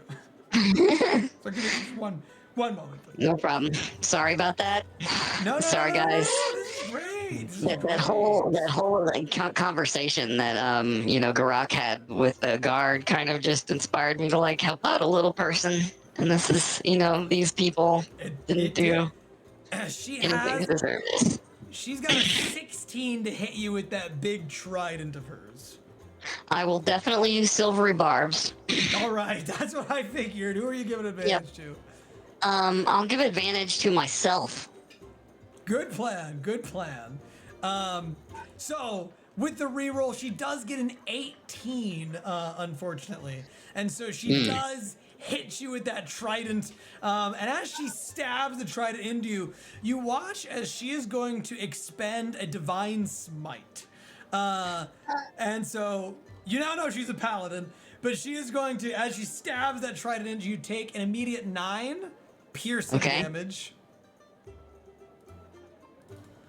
And then 10 radiant. As the energy emits and explodes off of your body. And she does indeed keep you there for the time being. Because Sentinel means that you have lost your speed becomes 0. Now, do you know what the problem with her plan is? She didn't hit the chicken. She didn't hit the chicken. So your speed becomes 0. She successfully stops you from moving. And that don't mean shit. Because the chicken takes off down the road and you zoom off and away. The chicken is actually tied to the cart. The mini. Didn't I burn the chicken? No, off? you did. Oh, The problem the is mini this. is. The Yes, mini, got the it. mini is, they're one and the same. So that's the awkwardness here. So I hope you don't mind, but the mini is going to stay attached to the chicken's going to stay attached to the cart, and you're going to have a different worries. chicken. All right? Are you okay with that? That's Is that going fair to break enough. your immersion if I give you a Nope. fake chicken? I'm all good with the fake chicken. Great. This one's not as pretty. Doesn't have as many horns. But you get onto that chicken, and you and the lady, whom I need to dig out of here. Zoop. You and the lady ride off into whatever fate awaits you. Are you going to attempt to control the chicken as it barrels down the street? Oh yes, absolutely. All right. How would you like to do so? Now, looking at our previous chicken, you can see that it's got 2 big, long, curved ram's horns, as well as this sunburst of cockles that go out across its head. They're kind of a bit of a rust color than the normal standard vibrant red. It's got like a reptilian feel to it, like its eye is sort of more reptilian than normal for a chicken. A little bit more intelligence than a normal chicken. What do you... I gotta know, what's the thought process? My thought process is, if this thing is going crazy, I'm going to let it run at least out of like sight and mind of this present situation. And once it rounds the corner, or ultimately gets out of the way of things, then I will do something to stop it. Okay, very well. The chicken sprints on down the road, and while the chicken is sprinting down, you see a little flash of black fabric fly down to where you are at. Clearly some thieves guild or assassin member, somebody who's rough and tough in the darker nebula of the city, tries desperately to land down on top of you, and you have no idea what this person's doing here. You've never seen them before, but you sprint on through with the chicken. The people who are loading the barrels into the cart turn to face you, and they too attempt to halt the chicken from going anywhere. But it doesn't matter, because the chicken is way too fast for them. And it immediately sprints off down the street and to who knows where, you don't know. There's 2 divided streets and this much bigger highway that floods throughout the city, this artery, and you can hear the sounds of celebration from people enjoying the festivities from to left and to the right of the tavern. You can even hear a little bit of rumbling and tumbling from feet over atop the big over bridge, the covered bridge area of the tavern. When you get to the other side, you are clearing out of here, my friend. Despite the fact that many of these people are trying, there's like a small squad of black cloaked figures trying to get you to stop. But that chicken don't care. The lady you can hear Okay. going, So, Damn, after the chicken kind of starts to run off into the crowd, I'm going to, like, out in front of everything, cast Hypnotic Pattern, within the chicken's radius, to attempt to still the chicken Okay, Yeah. you're gonna try and hypnotize the chicken itself. Yes, Okay, it needs got to it. give me a Yes. Yes. DC 14 Wisdom saving throw. Okay, so a chicken, this chicken's wisdom is really, really, really good. I mean, like inhumanely good. So good, in fact, that it has a 3. It easily fails. All right, I will hop off the chicken, and then like walk back into the alley, you know, kind of like You're gonna go leaving the woman back there into just the kind of alley? dumbfounded. I gotta go get the others. Yeah, and I'm just gonna go back in as under disguise, you know. So I'm gonna, like, as I'm walking through the alley, cast disguise self as one of those other chickens that I saw earlier. Oh my god, you can do that. Yeah. So just suddenly Wow, just start small kind of like creature. scratching my step, and I just kind of like strut off into the alleyway, my head bobbing. Now you don't have a tail. That's the I one have a difference. yeah. So it's cool. You're just a plucked chicken, Yeah. but I just want you to know that you don't have a tail. Fair enough. That's all. And anyway, you turn back into a chicken and begin walking back towards the alleyway. The cloaked figures would probably have seen this occur, and so you've got they like sort of close in on you in chicken form as you try and waddle and cluck your way. Oh, I was Ouch. trying to go this way. Oh, And you wanna go towards the like, I see, yeah, I I wanted to get out of, like, sight of everything, maybe duck off into the entrance to this pub here, switch off to chicken form, and then continue on. That was Very the well. When you said alley, I thought you meant the little dark covered bridge area. My bad. No, No, that's this one. fine. You go off to the Yeah. alley, and there's no one there to pursue you. So you get off scot-free wherever it is you want to go, and they're gonna deal with the chaos of that scenario.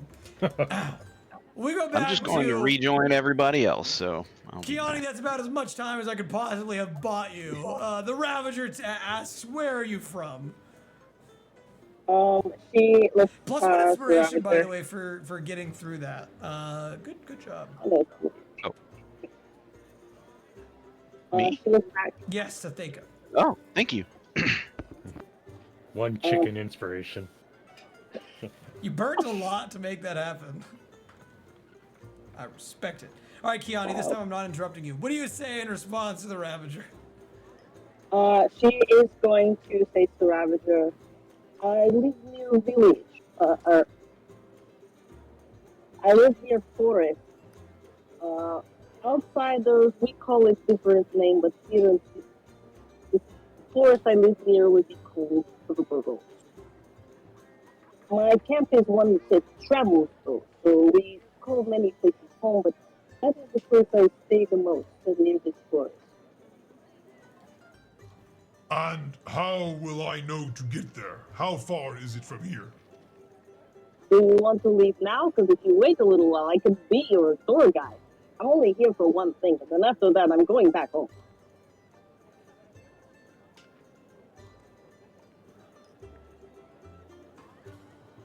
What have I gotten myself into? He wonders. Am I about to get whisked off on a journey far beyond what I had intended today? How far do the lines of respect and honor carry me? Is it still possible to reject her offer? Is it too late? Or am I doomed to this path? Can I even survive where she's going? What if it's a 3 days journey? Out in the cold! I'm a creature that's born to lava and fire! I couldn't survive out there in the cold for 3 days!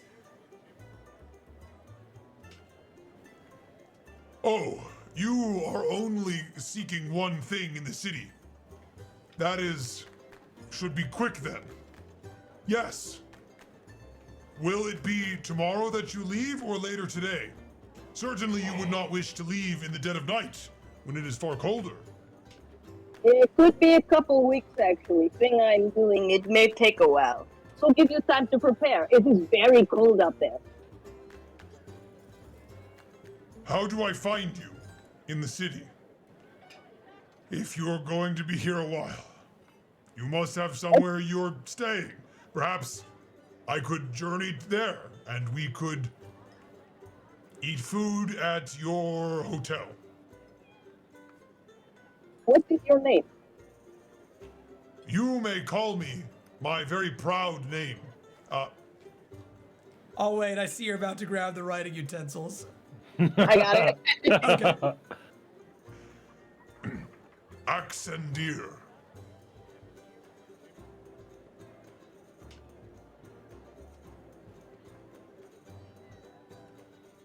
Excellent, dear. How about I find you in city once I am done? You could do that. You can find me in Raisewatch.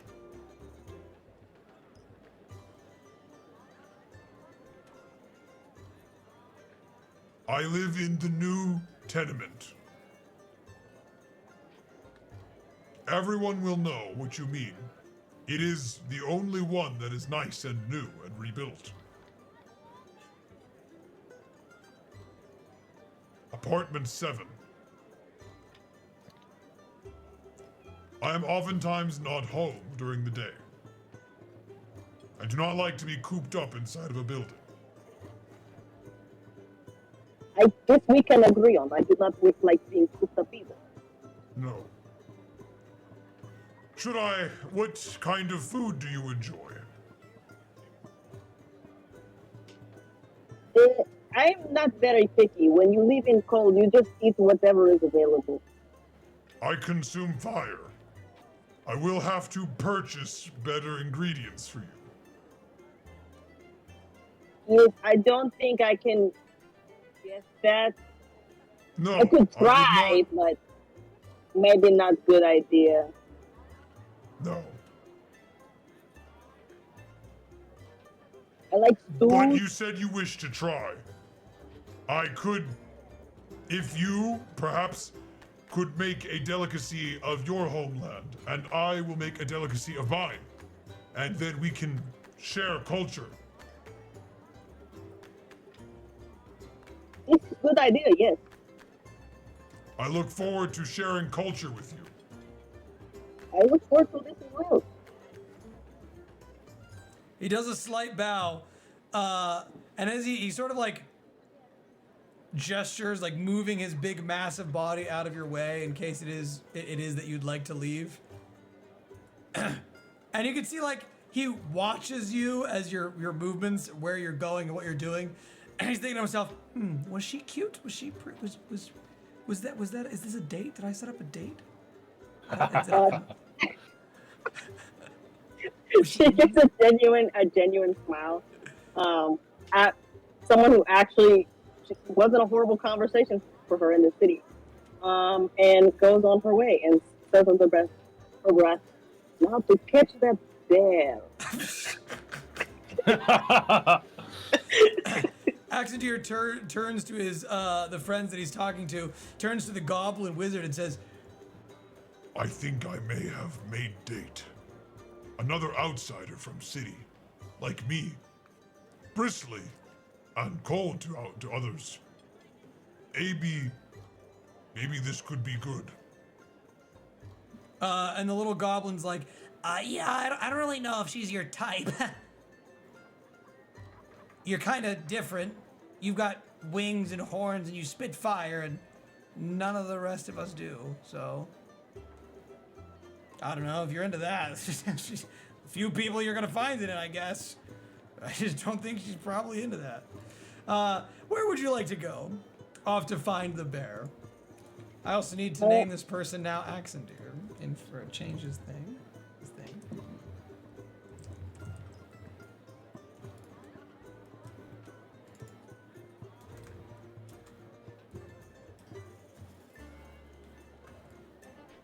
You go further back to the fountain at the same time that Gurak is going back to the fountain. And there's a unity of a moment as you both arrive adjacent to one another, finishing your mutual tasks. Team, this you can tell that the sun is moving further into the afternoon. The closure on the festivities are about to occur. As this is not an all-day and all-night affair, the partying long into the night will happen somewhere else. This is more of a daytime thing here in like the public offices, right? People will likely be retreating to the bars and other places to continue their celebrations, but you still have a little bit of time here together and in this place, but you have no idea where Thako went, what he's doing. But you do also hear the sound of the water spraying down nearby. There's a bit of a rainbow that's shining down from where the spray hits the sun. It's a nice, idyllic, paradisic moment. Flowers are giving you a nice fragrance that's refreshing. There's no one singing anymore. Thank God. Ooh. There's only so many things I can whack my forehead across. Does he have like a visible mark? Oh yeah, there's a huge, big red splotch on his forehead. Absolutely. Kyani then is gonna walk up and be like, "Did you get in fight? Did you win fight?" I always win my fights. Yes. The voice in my head, I'm winning very slowly. The voice is back, for sure. It's back. But I think I'm winning. My superior intellect is destroying it. I'm going to choose to believe you because we are friends.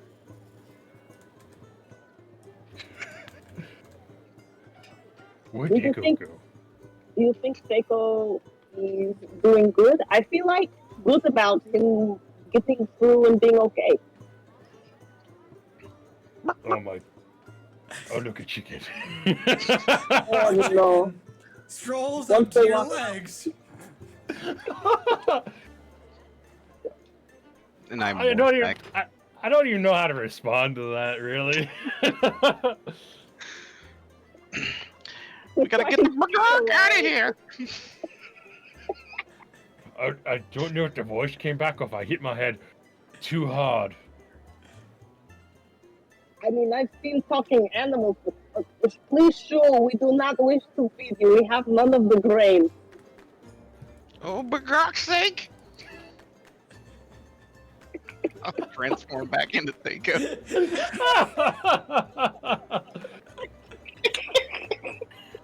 For God's sake. Your camera's off in case you didn't know, which is fine if you do. I just thought you might have been doing that for the sake of the chicken.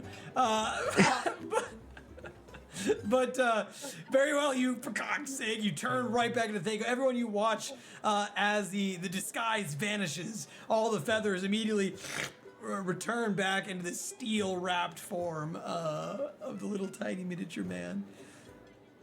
Someone off in the distance goes, "Oh, that chicken was a robot the whole time." You knew it all along. I give him a sparkly thumbs up. A mother adjacent to her, to the person, says, "Or maybe the robot was actually a chicken all along, and it's fooling you."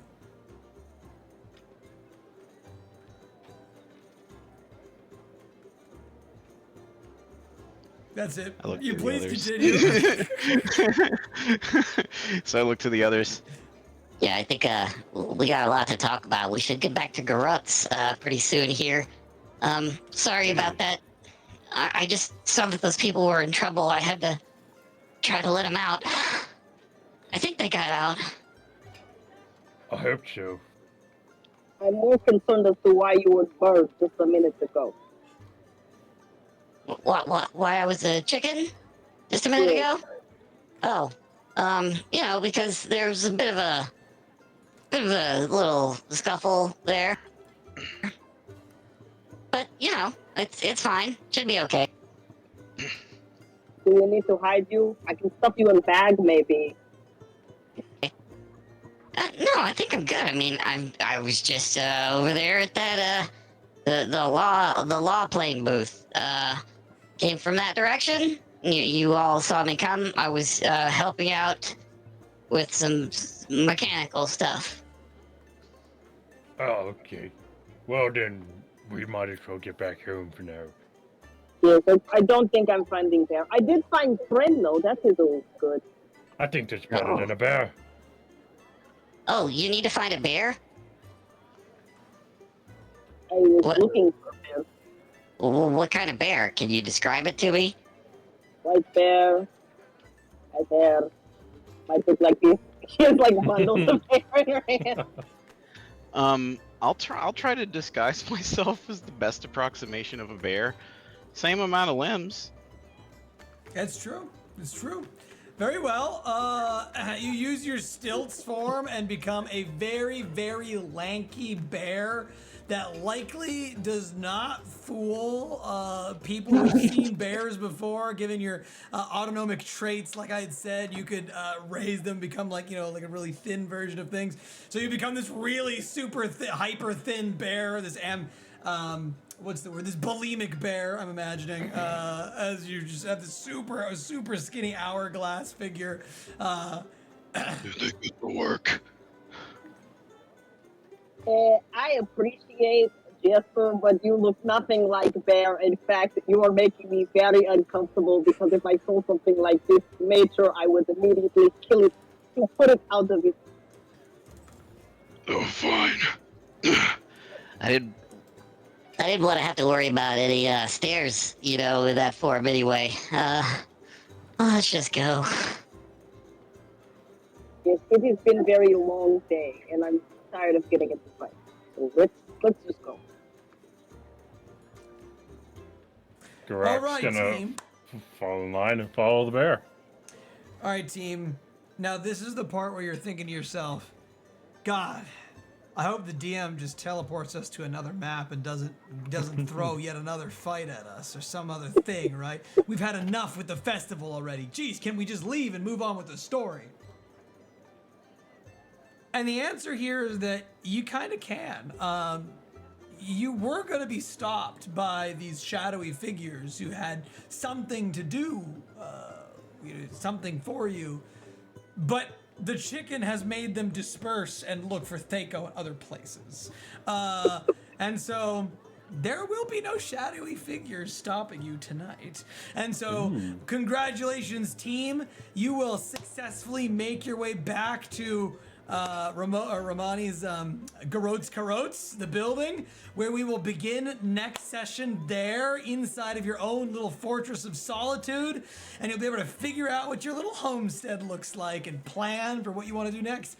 It will also be nighttime in the city. One thing I do want to mention, as you are making your way back towards your home to Garotes, you do see at one point in time a huge, massive black fireball descend from the sky. It just explodes out into the harbor right outside of your home, begins burning this acidic stuff into the lake or into the ocean and eats physically some of the ocean away before it reconstitutes. The waves begin moving again, and you see these big, large, tentacled monstrosities swarming out into the Silverwind district.